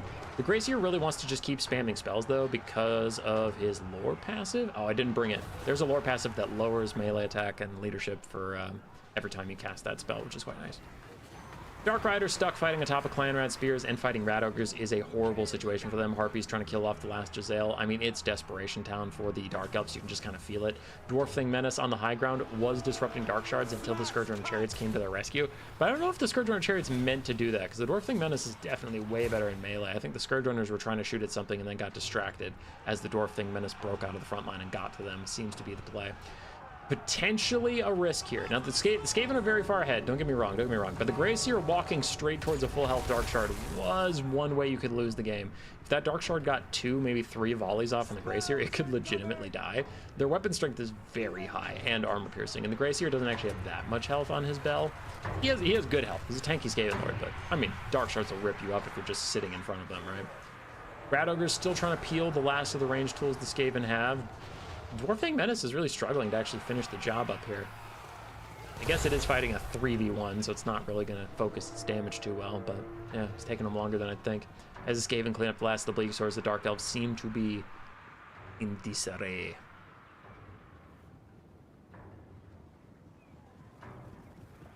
Are Cold Knights still the most cost-effective cav in the game? I don't know. They've taken several nerfs. I think they're very cost-effective, but most in the game, no, it's probably Knights of the Realm.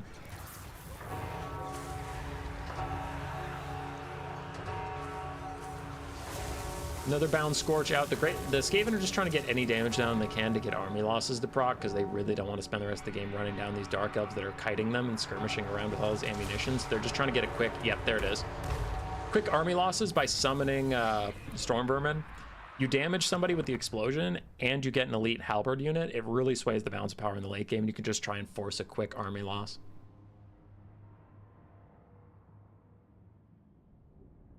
For NurglesPA, good win, good win. His Lord got a lot of value, considering he's just a caster Lord, friendo. Globe struggled, Rat Ogres did okay, Dwarf Thing Menace did alright, but the Jezzails had a field day overall. Lots of damage. Knights, Cold One Knights better than Pussy Brett Cav, not even close. Depends on when their Murderous Prowess procs. Without Murderous Prowess, they're kind of whatever. Knights of the Realm do better, in my opinion.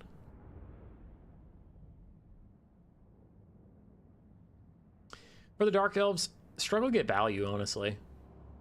Fate of Being Caster did fine, but the others just struggle to get in there, get DPS.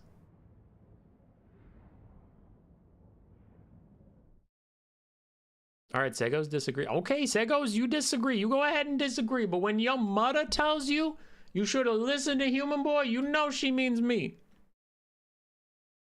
Not the dementia talking. All right, last game of round 1, we have Kinko versus Sier. Kinko versus Somie. Nurgle and Greenskins. Another whoa! What the fuck? Why do we have another Greenskins when there's only 16 players in this thing? Hey. Hey. I'm pissed. We didn't get any Kinko versus Solmir. We didn't get any Empire. We didn't get any Grand Cathay. We didn't get any Demons of Chaos. We didn't get any Warriors of Chaos. We didn't get any Beastmen. We didn't get any Tomb Kings, but we had 2 Greenskins. I'm just gonna leave. It's stupid. Everything's stupid and dumb. All right. For the Greenskins, Forest Goblin Spider Riders, Durkix Swig Hoppers, Orc Boarwood Biggins, Morgos Mage Marauders, a front line of Goblin Spears and Goblin Regulars, backed up by Orc Biggins and Goblin Archers here and there. We have a Nasty Skulker for some reason, Broken Dust Mob, and a Goblin Great Shaman. So really a grab bag of everything Greenskin build, with Vindictive Glare, Gorkle Fix-It, and Sneaky Stabbing. On the other side, we have Old Faithful, Kugat Plague Fatter, 4 Chaos Furies of Nurgle, Ralkers Bubonic surrounding Kugath, who did bring his heal and Stream of Corruption, Pestigores, and Chosen of Nurgle for a front line with 1 Forsaken. What the hell? And the Noxbringer. Soul Grinder ROR damages your ammunition.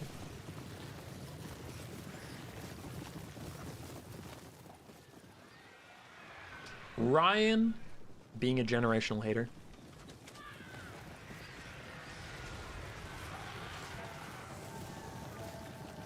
All right, Chaos Furies plus the Noxbringer's shots. Gonna maybe route these Forest Goblin Spider Riders, but the Broken Tusk Mob show up in time to peel.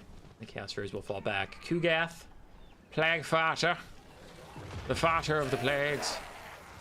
Tongue Belly. It made sense in context. If you weren't looking at the screen, if you're doing your dishes right now, that just sounded weird, but Tongue Belly did make sense. Tongue Belly. Anyway, Kugath is happy to just sit on this mountainside and throw rocks at the Greenskins till they show up. You can see his artillery barrage is getting a lot of damage out paired with the Soul Grinder. So the Greenskins are the ones forced to advance.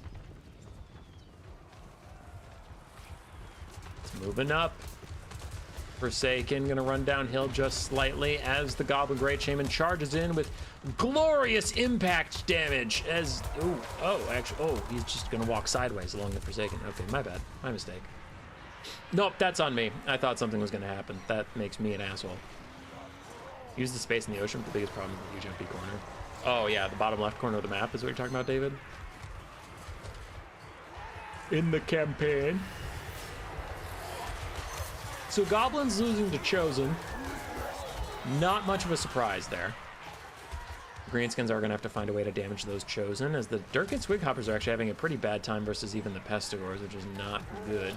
Kugath is wandering around, don't even try it, trying to sap him of a little bit of HP while his armor is getting sundered by the Rusty Urs.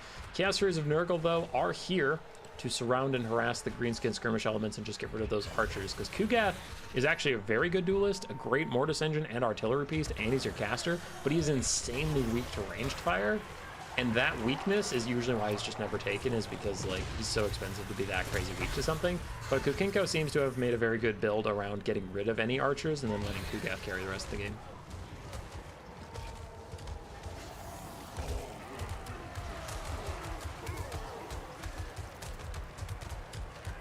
Anyway, Greenskins in mass rout, actually, as the Spider is going to limp away from the Chosen, doesn't want to just sit in them with Kugath nearby, and Kugath and the Noxbringer actually just started to sprint down everybody who's routing away. Do they both have fire while moving? The Noxbringer doesn't, Kugath does, so Kugath can continue to throw his little garbage balls at the Greenskins he's chasing down as he gets hit with that Vindictive Glare. But he hasn't even used the tier 2 army ability of Nurgle or his Fleshy Abundance on himself yet, so Kugath has a ton of effective HP remaining. The Greenskins still have some decent troops left. Orc Biggins are relatively healthy. Apparently the 8-peak loonies are here, the Night Goblin ROR. They're spinning loons. So we do have some decent infantry left for the Greenskins. The big problem is how effectively Kinko took out all of his archers. That's a huge problem. Morgans Avenger Marauders getting chased off by Furies as we speak, and that was really the last archer unit that we have. Nope, there is a full health Goblin Archer over here. that is getting back shots. Ha! Ha ha! He said the funny word. On the Chosen of Nurgle. Our 120 armor, still keeping them pretty safe, even if their shields are facing the wrong way.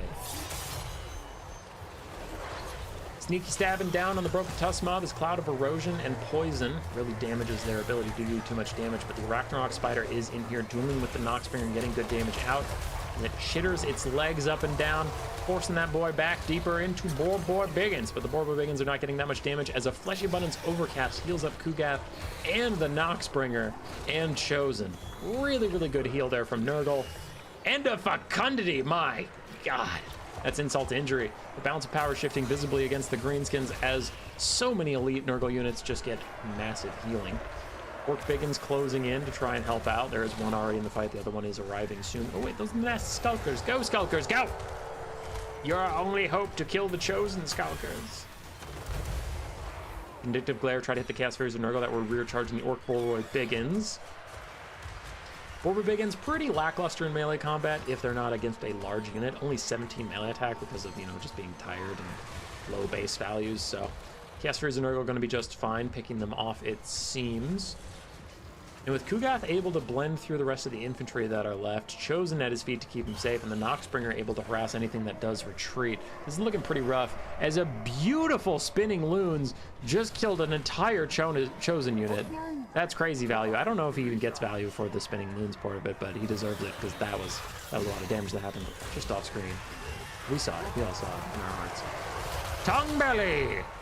Tonguebelly is back as Kugath continues to drain away and force out the Orc Biggins. The Greenskins throw in the towel. Kinko will advance. Kugath and Noxbringer both did very well. Chosen did their jobs, and the Chaos Furies did their jobs. Solmier, Spider Lord did well. His infantry failed him. His archers failed him. His cavalry actually did okay. His cavalry did okay. His skirmish cav failed him. Here we go. Round one is done. Let's delete the first Cathay flag. Wow. There are all the people. In the top we have Curio with Pasha. We gotta find their game. And since it is the Greenskins, I doubt it will be lame.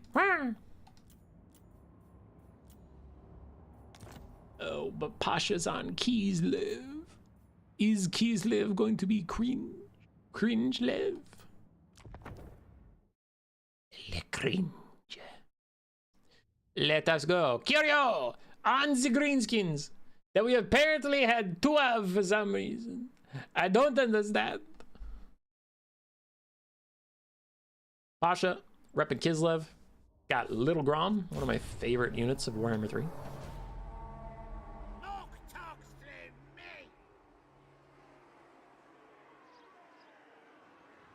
I wonder if Nurgle Furies aren't actually almost not terrible. Poison and high melee defense gives them a teensy bit of staying power. They're good versus certain factions, but I don't know. If I had the option, I'd take Slaneshes or Corns in a heartbeat. All right. Greenskins yet again, though this is on the other side of the bracket. We have a Goblin front line of Spears and Regular. Then we have Orc Boar Biggins, including the Broken Tusk Mob, Savage Orc Arborboys, Rugland Armored Orcs, more Savage Orc Arborboys to 8-peak Loons, Hammer of Gork, Morgros Mage Marauders, and a Goblin Great Shaman once again with 52 player and Sneaky Stabbing.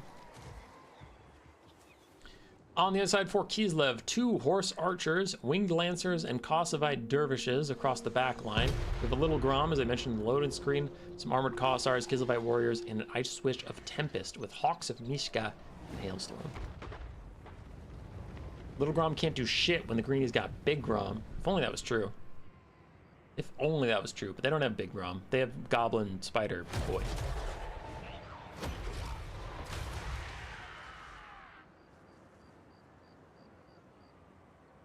David Hernando, wrong. Some types of Fury are better in different types of situations than others. You could not be more wrong, son. Chaos Furies of Khorne, amazing in every matchup all the time. Chaos Furies of Slaanesh, amazing in all matchups all the time. Chaos Furies of Tzeentch, hot garbage. Literally never useful. I will not be taking any questions. It's fine. It's fine. I'm leaving. Or am I? Moving on. Little Grom getting poked by the Goblin Great Shaman, but the Goblin Great Shaman getting poked right back. And Little Grom is poking you with a cannon, so I don't know if you want to do that. I can wiggle my fingers and summon green bolts of light. Okay, I'm a cannon, so take that. Straight to the dome. Little Grom is getting hit with Archer Fire. Oof, he's actually taking a lot of damage from the Archer Fire. And the Hammer of Gork occasionally hits him. Run, Little Grom, run! He's retreating. How's the Undivided Furies? Oh, they're cheaper than the other kinds, but I would actually take any of the Chaos God's Furies over the Undivided personally, but then fine. They're fine if you don't got the money. Frontline fight is engaging. Armored Kossars blinded by the Hammer of Gork lowers their melee defense to only 16, allowing the goblins to actually get some shots in maybe, but their lack of armor piercing is a bit of a problem for them. Ooh, Hawks of Mishka down onto the Ice Witch of Tempest to try and bail her out of a bad situation. She is taking a lot of damage, and that's not a Hawks, it's a Hailstorm.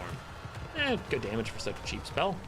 It takes a third of the HP off the Orc Boy Biggins, and she's still just trying to get away for a little bit as the Wing Lancer's ready another charge. Orc Boy Biggins going to charge backwards through the Kisleite Warriors, trying to get away for just a bit. Don't want to fight them 1v1. Hammer of Gork is still raining in fire, occasionally lowering the leadership of things, and Little Grom gets pushed away, probably by glowy fingers of the Shaman. I can't see any archers that would be in range of him right now, but we'll see. Pasha does have some units that need to get moving. Horse archers running away from the Orc Boar Biggins now, and Cossack Dervish is going to sacrifice themselves to the proverbial wolves, the literal pigs, but proverbial wolves. And speaking of sacrificing yourself, why are the 8-peak loons way back there? Somebody explain to me why the 8-peak loons are not participating in this battle. Cossack Dervish is getting absolutely mulched by the Boar Boy Biggins. Wing Lancers also not having a very good time versus them as well. Frontline fight is going slightly Kislev's way, slightly, but things overall looking good for the Greenskins. Another bit to declare, convinces Little Grom to keep routing, maybe. He turns around, he turns, he's gonna fire, he's fine, he's chilling. He doesn't carry his 500 HP. It's 400 more than he needs. Goblin Great Shaman turns to fight the Ice Witch of Tempest. Both of them anti-large, armor-piercing duelists. They have similar HP pools right now. He has slightly better stats, but it doesn't seem to matter as he's getting shot from the back, getting hit from the sides by the Wing Lancers, and he gets a Snow Leopard summoned behind him. So this Goblin Great Shaman is definitely overextended. Crown of Command is going to wear off in 7 seconds, and he's going to rout and probably get chased down to his death. And that could be a turning point against the Greenskins. They were doing pretty well in a lot of places, but kind of YOLOing their Lord a bit too deep, and now getting surrounded and beaten up is going to cost them quite a lot. There goes their Lord, and without him, you're probably going to see these Ruglan's Armored Orcs rout because the Lord is dead debuff, while they're also already low on leadership. So Greenskins are just going to have leadership problems. Their Unbreakable Goblins are now starting to join the fight, but very late, so damn. Greenskins doing very well across the board for a bit, but a couple key mistakes costing them everything, potentially. Balance power is almost back to the middle. Greenskins still have a slight lead despite all that, which is a little crazy. They just now took the capture point, which is not going to matter. Not at all.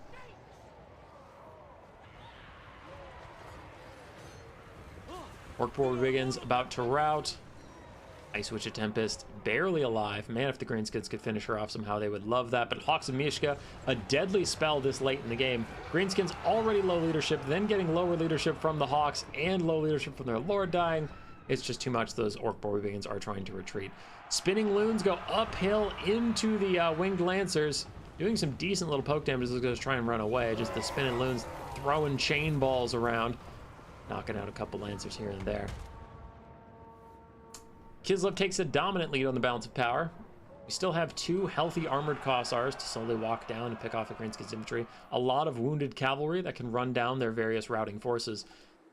And someone eventually could run over and take out the Hammer of Gork, which would help their balance of power a lot. It looks like we have some Kossovite dervishes that might have just that in mind. As a brutal hailstorm comes down for the last good unit of the Greenskins, the 8-peak Looney is going to take insane damage from that spell. And I think the balance of power is going to shift further against the Greenskins now once we see this Hammer of Gork just get taken out. Here they come, the dervishes. The dervishes. A wah hits the Greenskin army, but too little, too late, as army losses takes them out. Curio, Lord, 2,200 value. Overextended just a little bit, and then got surrounded and killed. Archers did fine. Orc Borbings did fine. Hammer Gork did fine. For Pasha, his Lord did pretty darn well. Armored Cossars did their jobs. Dervishes more mixed. Winged Lancers, pretty good. Pretty good. Horse Archers did pretty fine. Little Grom did well.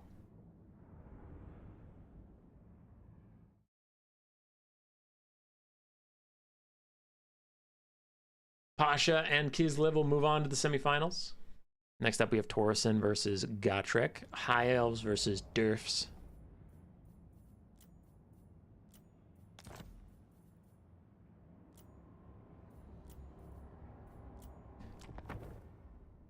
And here we boot up.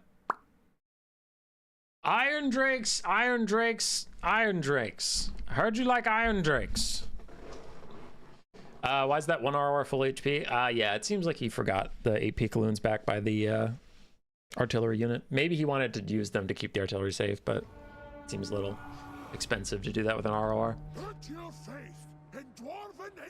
So, Gotrek is going to rely on the power of the elite Iron Drakes. 5 fire, 5 Trollhammer torpedo Iron Drakes. We have the Skyhammer Gyro Bomber ROR squadron up in the sky. Malachi McKyson on the ground with his healing for the flying units.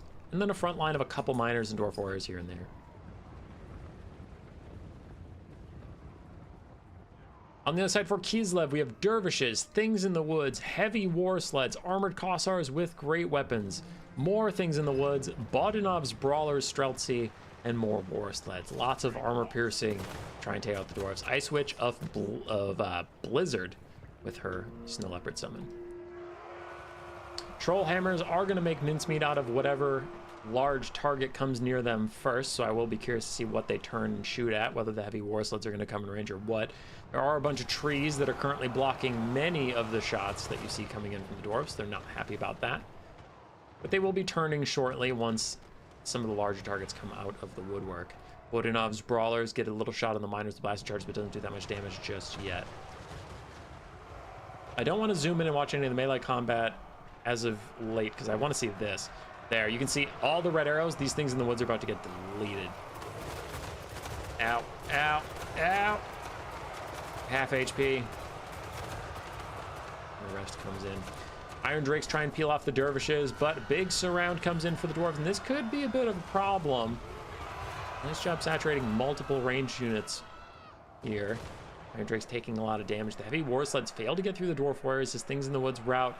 The war sleds just end up stuck in place. If these troll hammers can get free and firing, heavy war sleds will die super quickly. In comes a blizzard though to try and lock some stuff down. Gonna be a little bit of friendly fire on the dervishes, but I think Kislev is just gonna have to accept that. Really don't want these Iron Drakes to get free again. Dwarves doing just fine, however. Some of the Kossars with great weapons get onto one of the Iron Drakes. Other Iron Drakes also getting attacked by the Kossars with great weapons, and there go some of the heavy war sleds. Heavy war sleds have arrived in the back line. Trollhammer torpedoes and the Skyhammer squadron doing a lot of damage to one of the 2 war sleds, almost getting them to rout already. The other one is full health and just fine as Iron Drakes throw on guard mode and try and save their brethren from the dervishes that are now shattered, freeing up these Iron Drakes to turn and point blank that heavy war sled, taking it out before Buyer Blood even wears off. Bodanov's brawlers moving forward, getting a couple shotgun blasts down here and there, but the Iron Drakes are just ignoring the Kossars fighting them and trying to turn and flamethrower the Bodanov's brawlers while other flamethrowers deal with them. Once again in the back line, all of the troll hammers dealing with the heavy war sleds to free themselves up eventually. Snow Leopard and the Ice Witch themselves trying to do some damage and disrupt these guys, and they've done a lot of disruption, but Iron Drakes need to be chased off the map, otherwise they will just rally. Their leadership is that high, so they're already back. Things in the woods coming for them as they try and reform lines, try and get some shots off. 1900 HP, try 1100 HP, and a flamethrower to the Nards just to really seal your fate. Things in the woods going to rout, freeing up those Iron Drake Trollhammer torpedoes to once again turn and fire towards the center formation. Dwarves are up on the balance of power, and I would tend to agree. Kislev's front line is having a hard time getting through the Dwarven front line, as limited as it was. We only have one healthy armored Kossar left that is trying to get back here. Dwarves getting a little low on HP though. Their balance of power is high, but you do have a full health, full ammunition Skyhammer squadron in the sky, and a full health, full ammo Malachi. Artificially inflating your balance of power just a little bit, possibly, if you truly knock these guys out. Armored Cossars trying to get shots on the Skyhammer Squadron for now, but a side angle from Iron Drake's going to take half their HP in one volley, and 2 Iron Drakes are now blasting them, so they're going to lose a lot of their HP. Vodyanov's Brawlers moving up, trying to deter the Skyhammer Squadron from participating too much in this battle. And Malachi continues to sit and shoot the Ice Witch of Tempest whenever he gets the inclination, so our HP pool is going down slowly but surely. Things in the Woods charging in, the Skyhammer Squadron, plus I imagine these Trollhammer Torpedoes are going to do a little bit of peeling for those guys, so I guess we will lose that Trollhammer, but also lose the Thing in the Wood in trade. Buy Our Blood is procced for every a unit in the Kislev army at the same time, which probably means army losses hit. GG. Isn't this the wrong game? No, you silly. It's not the wrong game, you... What?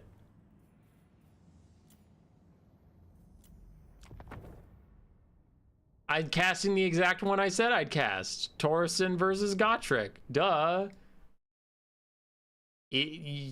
Duh, fool. Dummy. Shit, that's on me. All right, here's the game we're supposed to cast. Taurus versus Gotrek.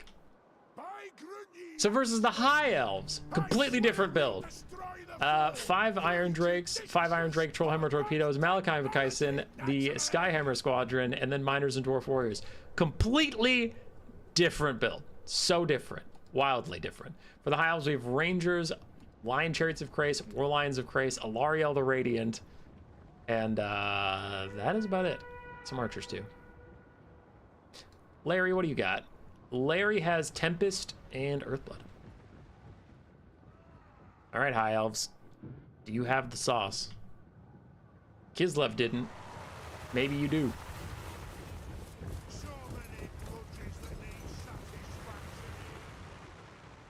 Dwarves setting up, moving out to a nice flat space where they can see everything that's coming at them.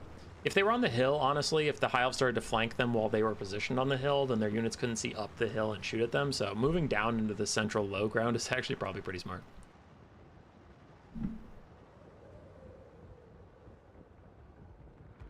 Skyhammer Squadron gonna get a little bit of poke out. Buying some time.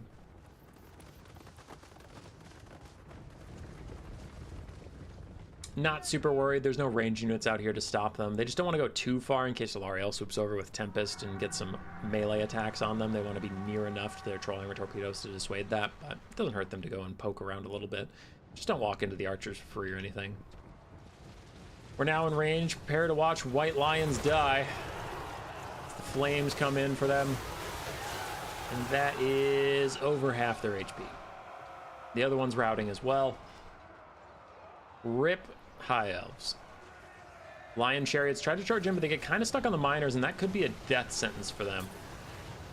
As they do need to keep moving, or that's going to happen. Ooh, good dodge, good dodge. They started moving just as the volley came in, so a lot of it went over their heads. Tempest slows down the Skyhammer Squadron, but it is getting healed by Malachi at the same time, so it's not going to lose any models or anything. It just turns and fires at the War Lions of Krace who are coming in.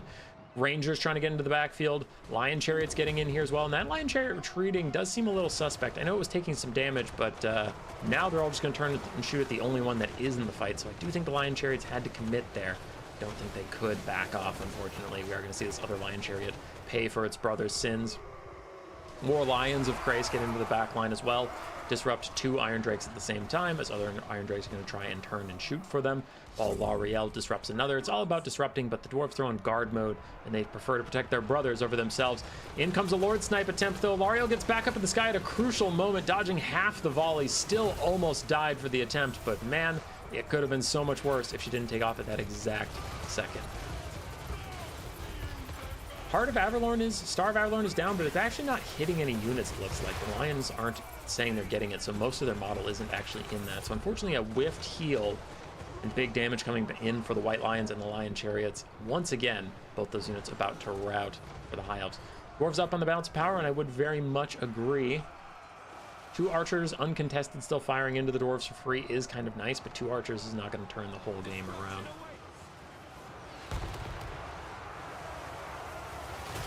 Rangers get bombed by the Skyhammer Squadron, while another Ranger is getting hit with Iron Drakes. That should get both of them to rout, just because nearby allies are routing and their leadership's already crazy low.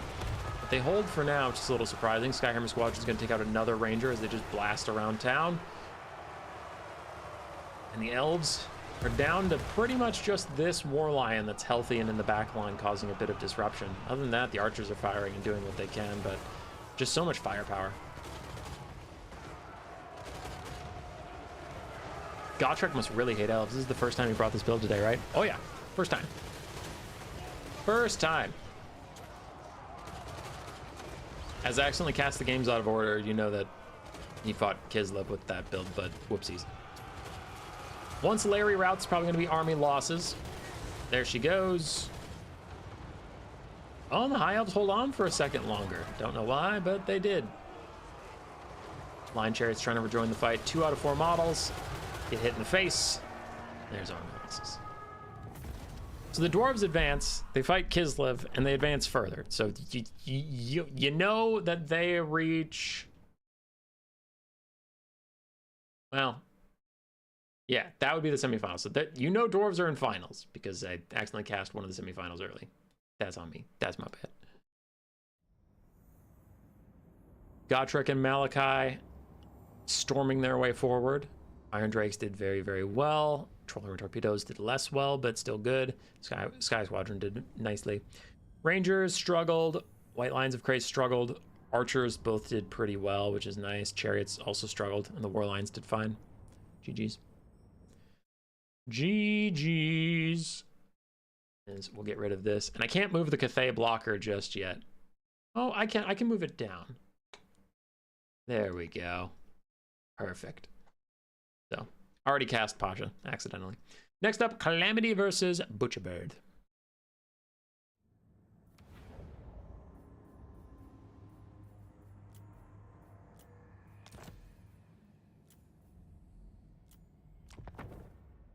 Calamity's Ogre Kingdoms versus the Knights of Britannia, led by Alberic de Bordelot.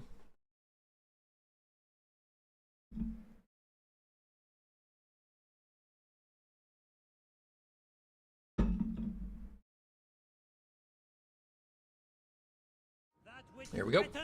We will destroy. All right, for the Britannians, we have some questing knights and Knights of the Realm mixed in. Companions of Quenelles, the ROR questing knights with anti-large and armor piercing. Spearmen at arms and peasant mobs as the front line. And a couple pox arrows and fire arrows, peasant bowmen, to lower the stats of the enemy and reduce their healing. We have a Grail Relic for leadership, and then we have an Earthblood caster on foot. On the other side, for the Ogres, we have Noblars in the front line, Ogre Bulls with dual weapons, 2 Golgies, Man-Eaters, and then a Fire Belly with the Amplified Greybacks, Piggyback Knights, and Ogre Paymaster with his Gold Glorious Gold as his only ability that he brought. All right.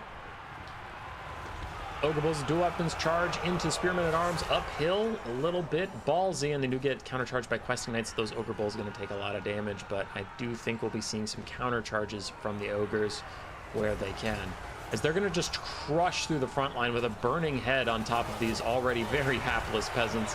The Ogres are just trying to get through quickly, get rid of the peasant archers as quickly as well, and then later in the game get to a spot where you have a bunch of Ogre Bulls and Man-Eaters standing on top of Noblars as Britannia tries to cycle charge you. I get it.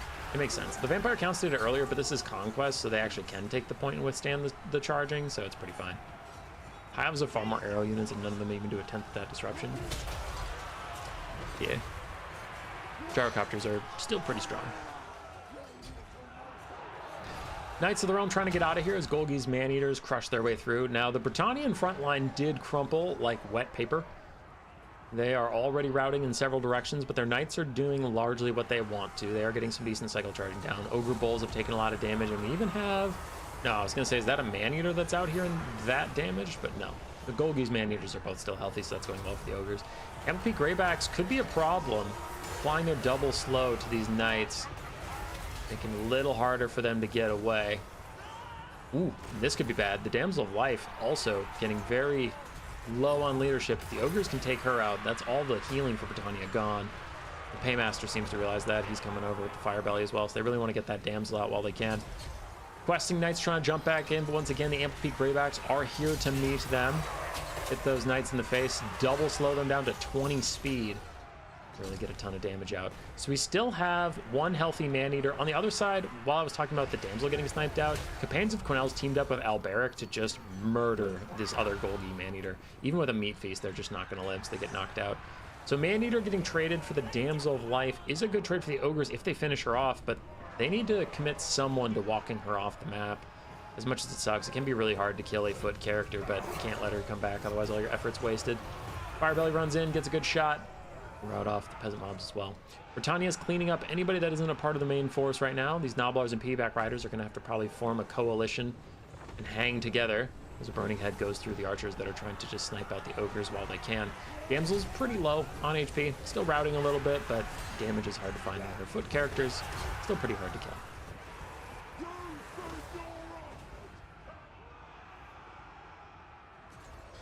Ogres up in the balance power just slightly. Nobody's taken the capture point just yet either. And knights continue to rout off ogre bulls. The Noblar pit has formed in the low ground. We expected to see this as a defense against the knights. The piggyback riders and Noblars just huddle together in their masses. Knights continue to cycle charge next to Alberic, who causes terror. The piggyback riders might be fleeing for their lives. There goes one. Others are sure to follow. Damsel of Life still technically alive in a pile of ogres. But Britannia is doing a really good job capitalizing on the ogres while they're distracted. I mean, they like have to take out the caster, but it's just taking so long because she's a foot character that they got to pick off a ton of other things. Damsel is officially shattered. They do not have to keep up with this. And they move back towards the rest of the Britannians. So, for this build, we have Ample Greyback still very healthy. Golgi's Manor still very healthy. Belly, very healthy. Ogre Paymaster, very healthy. Piggyback Knights and Noblars, mixed but overall fine on health. For the Britannians, their infantry are feeling the burn. All their cavalry is at half HP. Alberic is full. None of these units have healing anymore. Alberic does not have self-healing like Lewin. He is stuck with the health he is stuck with. Can the ogres find some good engagements? Can they take these guys out?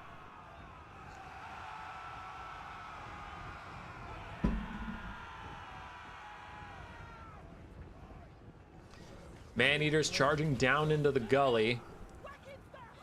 They're going to turn on Alberic as he lands. They're actually going to ignore him and go for the peasants.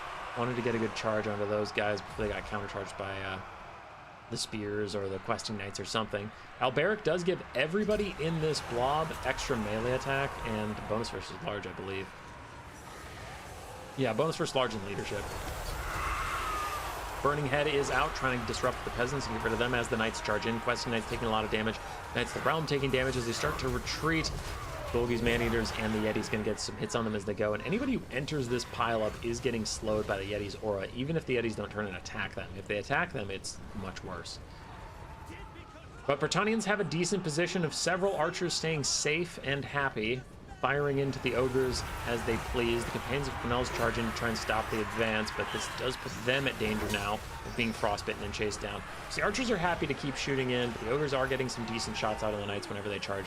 But the Paymaster is under attack. Is his gold, glorious gold, is that active? No, it's constant, so everybody around him is constantly getting it.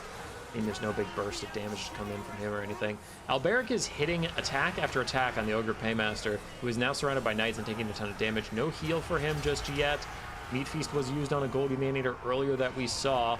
Yeti's still fighting it out, but the Paymaster terror routes. It hasn't turned into a real route just yet, so he could possibly come back. No, he is going to actually route Burning Head through one of the archers. Does it hit the other one? Doesn't look like it. They are going to dodge forward.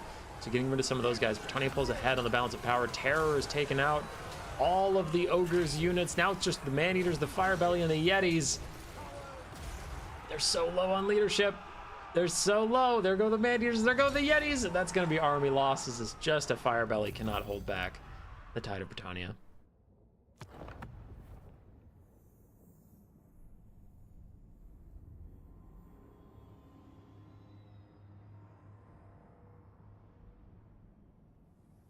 Are you guys talking about what can beat that Gotrek build? Anybody with armor-piercing archers can beat it pretty easily, but he's specifically taking it against factions that don't have armor-piercing archers. Wood Elves, Dark Elves. Honestly, Grand Cathay could do okay against it. They don't have armor-piercing archers, but they do have good archers, and then they have crane gunners. Scaven could do fine against it. Yeah.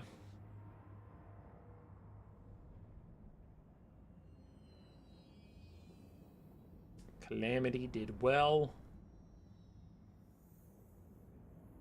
but not well enough to beat the Britannians. All right, one game left of quarterfinals. Then we have one semi left because I accidentally cast out of order, and then finals. 3 games left. NurglesPA on Scaven versus Kinko's Nurgle will go on to face Butcherbird's Britannia.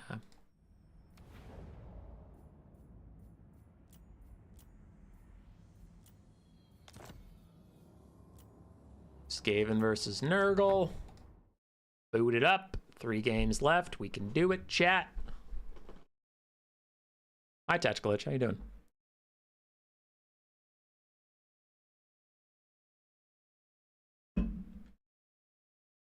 Brother Lich, I have to record the videos we made together. I need to do it, but I also had to stream today. NurglesPA versus Kinko. For the Scaven, we have Night Runners and Gutter Runners along the front line. Very solid units. Eshin Triads, Dwarfing Menace, Teeth Breakers, Rattling Guns, Ixa's Triads, Arawar, Skaven Slaves backing them up, Rat Ogres as well, and a Gracier of Ruin with his Aerial Net, Warp Lightning, and Greater 13th Summon.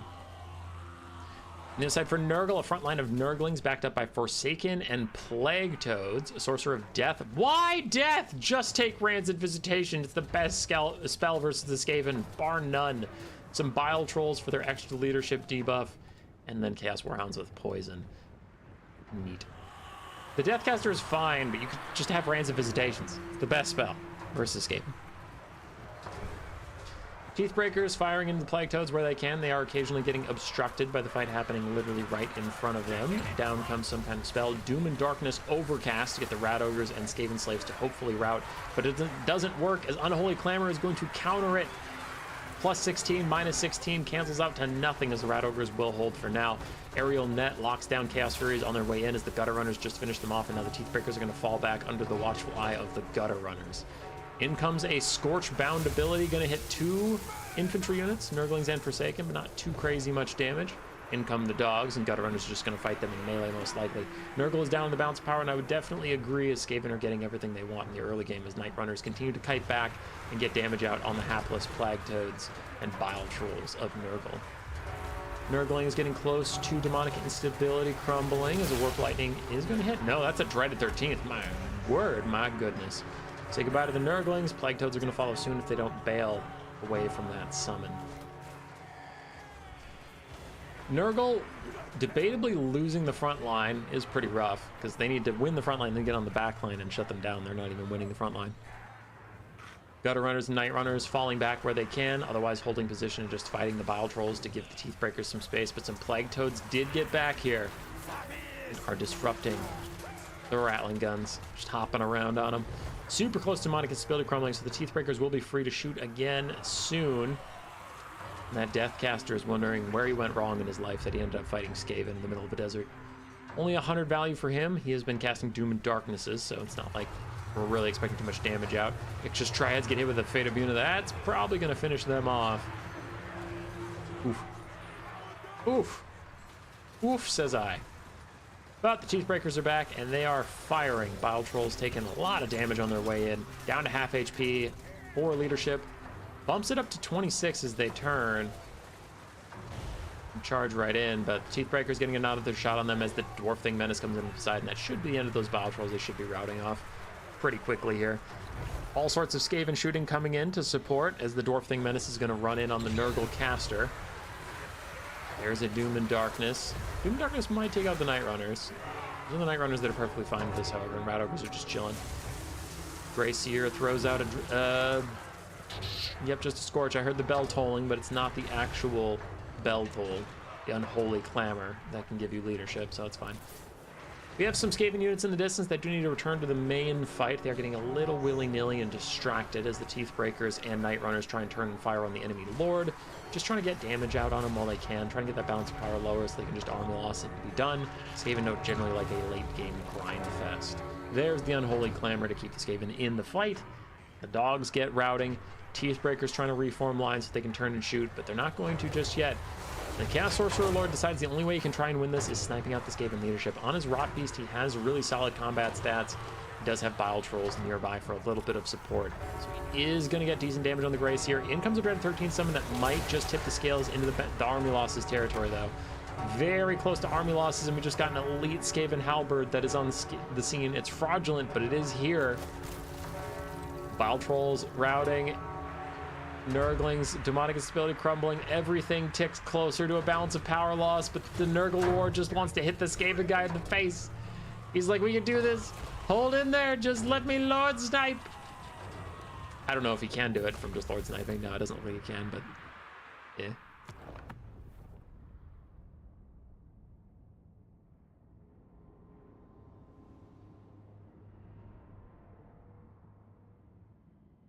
All right, for NurglesPA, Rat Ogres and his Dwarf Thing Menace did very well.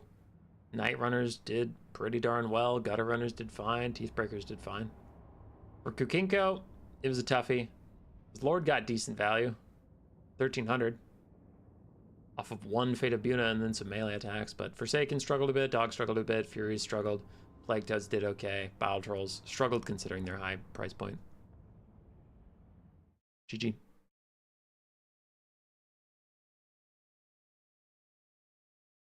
Now I can move this blocker and reveal it's Butcherbirds versus NurglesPA on the bottom side bracket. 2 games left. Whoever wins this has to go on to fight the Dwarves. I'm sure the Dwarves are rooting for Britannia here. They would way rather fight Britannia than Scaven.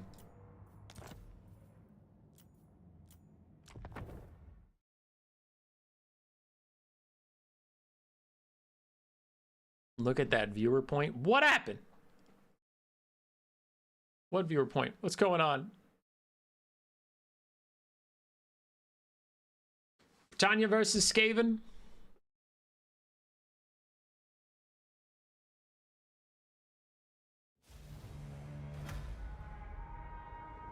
Glory to Britannia! Oh, sorry. Flying Taco's asking me a question. I always answer Flying Taco.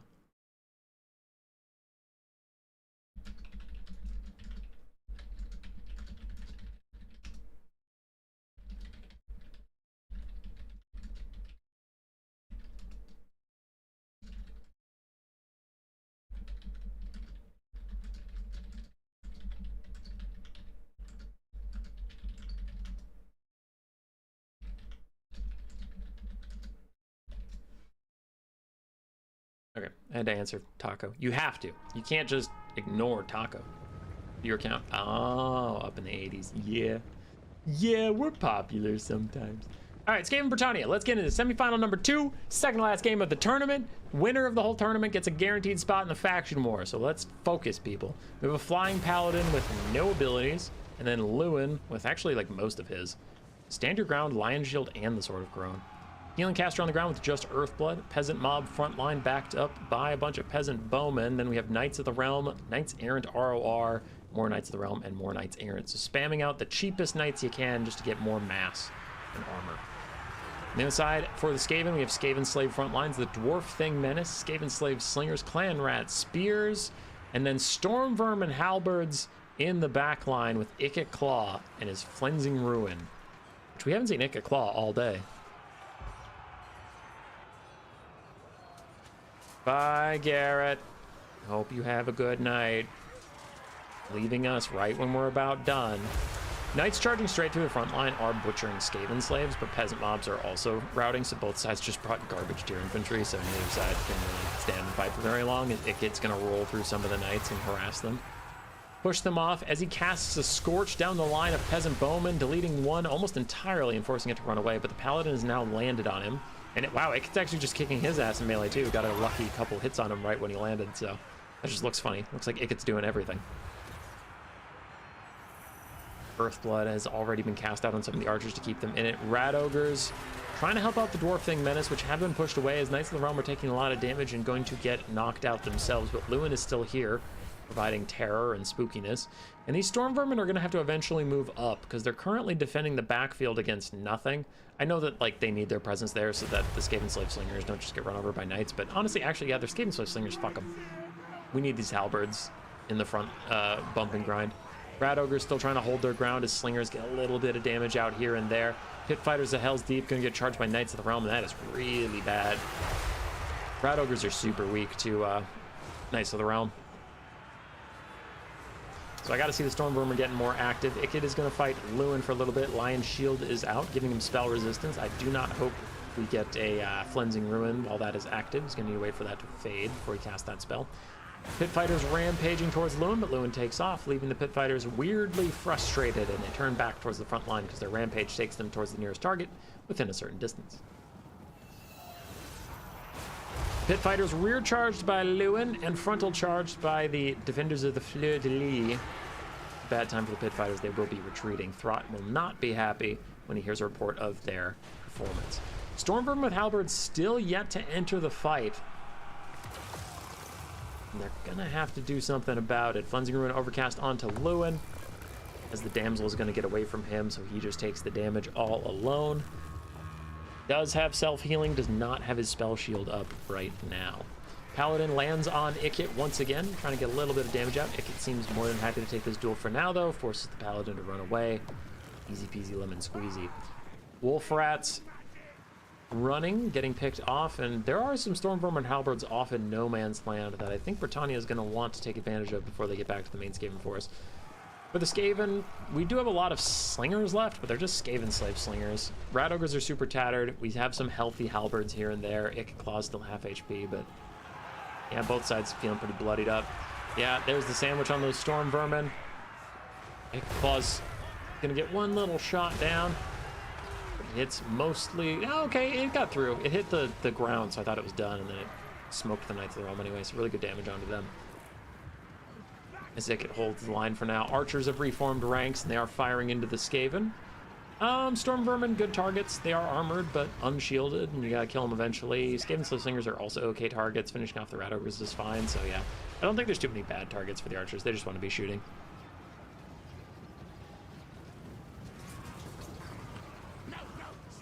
They just gotta shoot.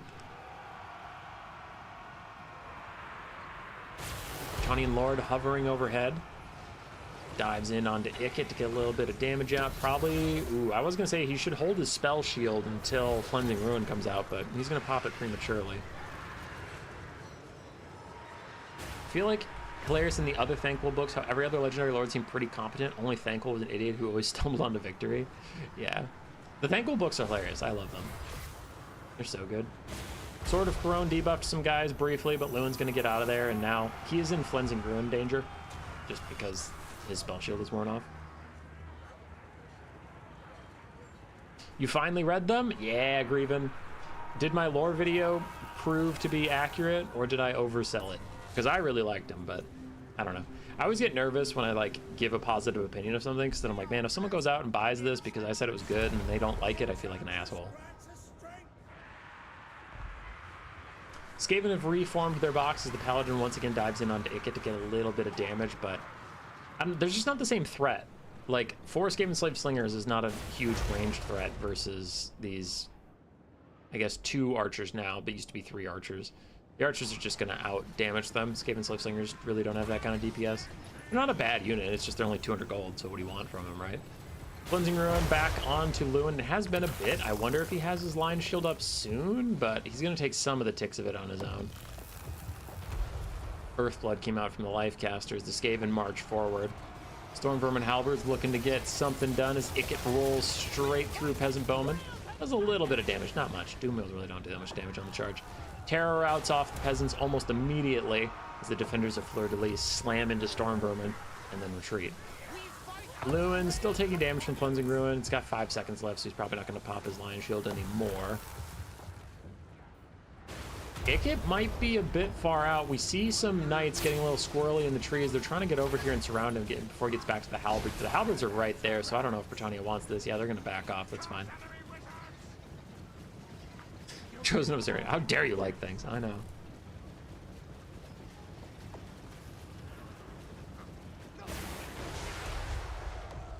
Anyway. Britannians in the background, we do have 3 very healthy knights that have been getting healed while they just finish off Skaven slave slingers and anybody who else who gets separated from combat. So that is where most of Britannia is right now, as the Skaven try and catch up. I'm going to fast forward just briefly as both sides are going to regroup. Like, the Britannians are just chasing and healing while the Skaven coalesce.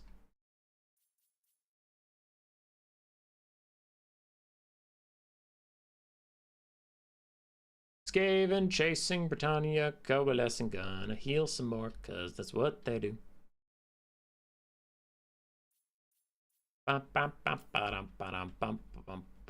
Both sides reforming. Alright, Lewin jumps in. Skaven slaves and Stormvermin and halberds surrounding him, but he's not gonna stay for long. He will run away, taking a little bit of damage here and there, and in come the knights, looking to pounce on anybody who overextends, chasing him.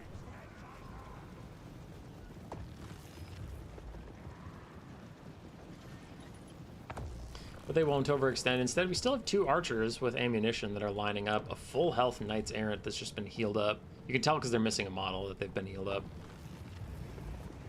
And the Skaven march forward, still just trying to find a fight. Balance power shifted against them now that the Bretonnians have healed so damn much.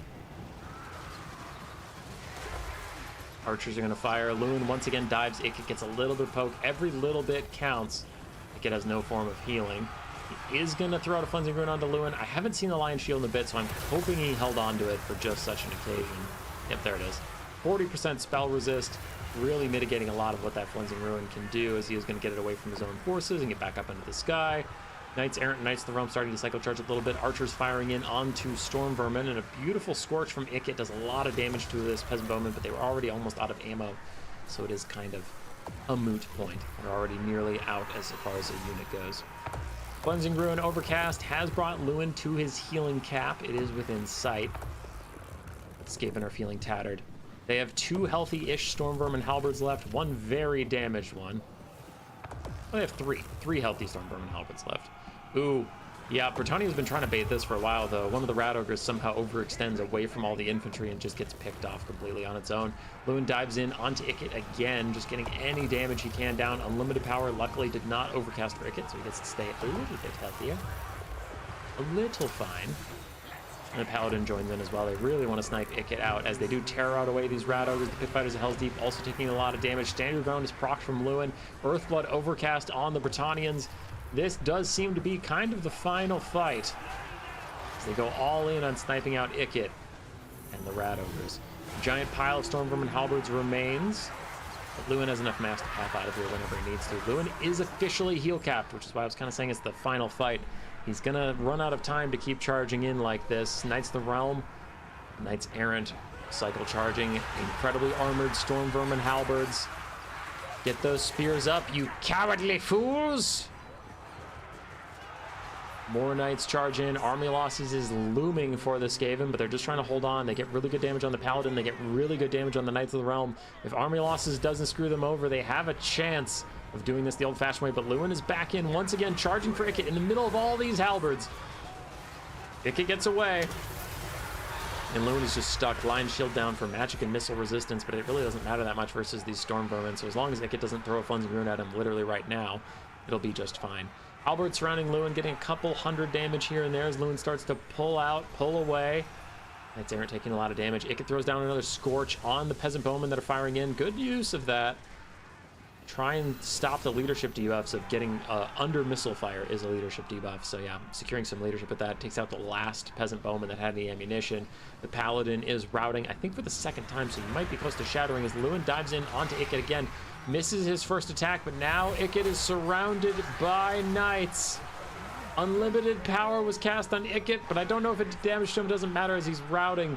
The Bretonnians are not going to let him back for sure. I don't think the halberds can win without Ikit because they're already close to terror routing from Lewin. So all Lewin has to do is finish off Ikit Claw, which is very close to doing. And then that guy's going to rout, and that guy's going to rout. And then you'll have 2 halberds left versus Bretonnian force, which I don't think they'll be able to win. Possibly, probably. There goes Ikit. There goes Ikit. 43 HP. Can we just boop him? Boop him? There you go, you boop him. Army loss hits almost immediately. Ikit's dead. As Human Boy has proven before, Druchii Society relies on spawn eggs. Yeah, David Hernando, I like the Malice books, but Dark Elf Society as like a macro perspective doesn't make any sense. And I made a whole video about it, so you can check that out. But like, most Dark Elves have murdered someone, and that's not how maths. Like, if every time you're born, you murder at least one other person, your population is like mathematically stagnant, and some of them murder more than one person, and like they're constantly at war, so they're getting killed by high elves and Khorne and demons and lizard men. Like, the math doesn't math on that one. And some people say like, well, there's slaves. It's like, sure, but I mean, are you implying that dark elves breed with like humans and make like half elves? In which case, those aren't pointed out anywhere.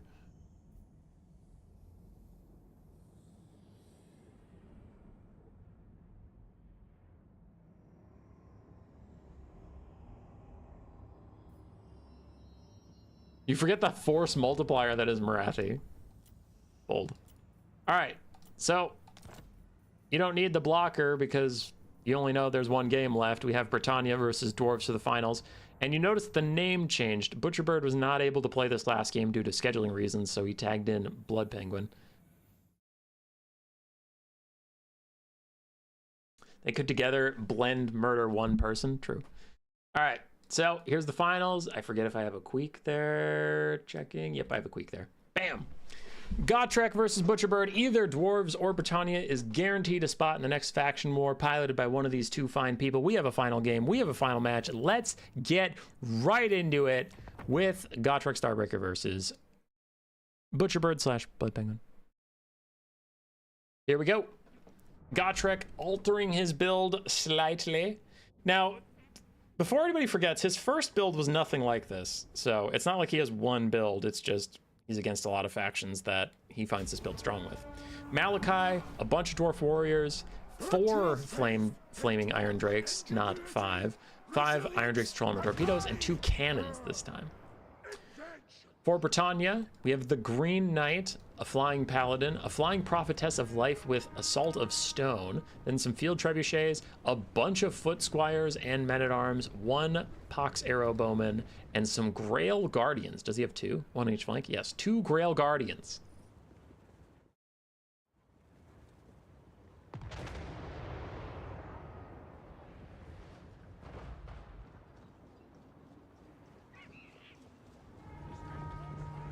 Grieving in your current fantasy franchises. They have hundreds of babies? Hell yeah, dude. Hell yeah. Love that for you. All right, these peasant mobs are going to break on literally the first volley. Their leadership is already ass. And if White Lions couldn't stand up to the Iron Drake murder, then these peasants definitely can't. The Green Knight, relying on his insane resists against the dwarves' non-magic damage to get some work done, though he needs to avoid Malachi. Ooh, Malachi doesn't have magic stuff without his buff. Interesting. Peasant mobs get roasted instantaneously. The Green Knight's taking a lot of damage, but he is trying to move in there. He is trying to help out. His peasant men-at-arms are also going to die a horrible death. And my god, even with all of his resistances, this poor boy, he's down to half HP already. The Trollhammer's missing a lot of shots on the Green Knight, who is tiny. And Grail Guardians have reached the back line, so how much damage can they get done? This we've seen before with the High Elves and who else fought them? Kislev and the High Elves. They eventually got their guys on the back line, but the Trollhammer torpedoes just held out, and whatever wasn't being attacked at the time did turn in fire. The Penguin is doing a really good job keeping everybody saturated, though. With all 3 of his flying characters and then the Grail Guardians mucking up a bunch of stuff, he's stopped 7 ranged units from firing, though. Has to be careful. Some of the Iron Drakes in the back are starting to reform lines and fire in. One of the Grail Guardians is already routing.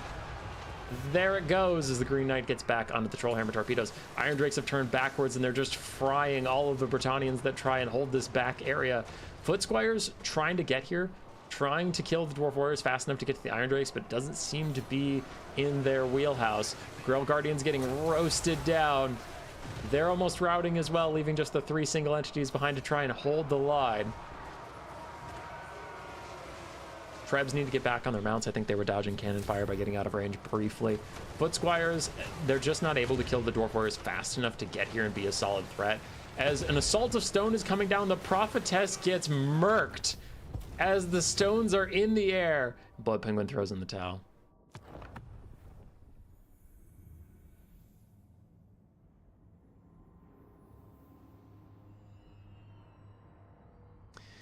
Oof, the Iron Drake's builds are very, very strong. That unit is definitely too cheap for what it does. Nice build from the Durfs. They clearly knew what they were doing. For Blood Penguin, good attempt, good try. But it's not enough. Hey, Pope Patty. All right, that is it for today's tournament. I do have some content I gotta go make and post soon, so you'll have some Tigerman content and whatever.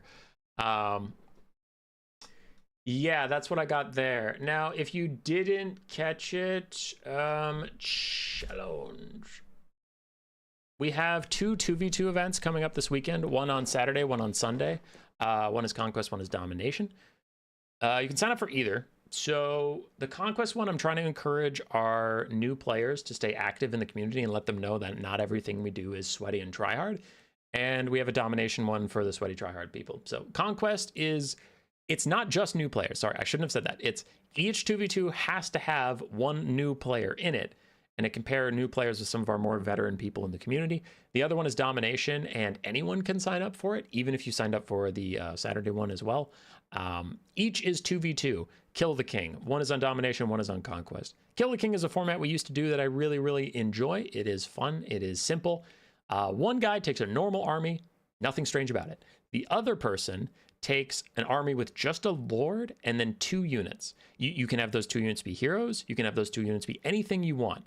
But you need to spend all of your money on those 3 units. That's all you get. So you start to see some really expensive elite stuff we don't normally see. Now, that Lord that's in the smaller army is your king, like in chess. And if he dies, the game is over no matter what. Now with Conquest, it doesn't matter where the victory point tickets are. It doesn't matter if army losses is occurring or whatever. If your Lord dies before the end screen comes up, you lose. Domination is going to be the same way. You can capture on the points, you can capture whatever, but if the enemy's Lord in that smaller army dies at any point in time, the game is over no matter what. I was talking to some Domination guys. I am curious how that'll affect it, because there's a couple things I think about with that. One is like, what has never worked in land battles and Conquest, and maybe will work in Domination, but I doubt it, is thinking like, I'm going to take Oxyotl, turn Fire at Will off, put him in a back corner, and they'll never find him. Cool. That's cool. But when the enemy has a fully kitted out Manfred von Karstein with 2 Lords of Magic, all of his abilities, and he's like breath attack and cycle charging and casting spells around the battlefield, like your team is going to be at such a disadvantage that's really stupid. But maybe in Domination, if you can resummon your Kingsguard, those 2 fancy units, maybe that's good enough. But I mean, still, you have, if the other side has a fully kitted out Lord just cycle charging and doing everything it can to win the game, and yours is just hiding, like your team is at such a disadvantage there. So I've never seen it work on land battles, but maybe it'll work in Domination. The other thing is the Kingsguard being able to be resummoned is not something I've had to deal with before. So I'm curious if that'll change what people bring for their Kingsguard units, because sometimes they'll really prioritize like healing and tankiness and stuff. But if you can resummon them, maybe you want some really fast, high damage things that you can just throw at the enemy, and then when they die, you have a fuck ton of money because you're not able to summon anything else. You're just waiting for them to come back. But I don't know. I think it'll be fun. I think it'll be interesting. Yeah, that's what I got. So got some 2v2 stuff this weekend that should be pretty fun. In the near future, I'll be hosting Faction War qualifiers. I'll also be hosting just a sweaty tryhard tournament, best of 3 at some point. Here we have more new player events coming up, so should be fun. Should be nice. Tigerman come out tomorrow. That'll be okay. I mean, it's a mini DLC, so I'm not going to oversell it and say it'll be the greatest thing ever, but it's fine. I think they're cool.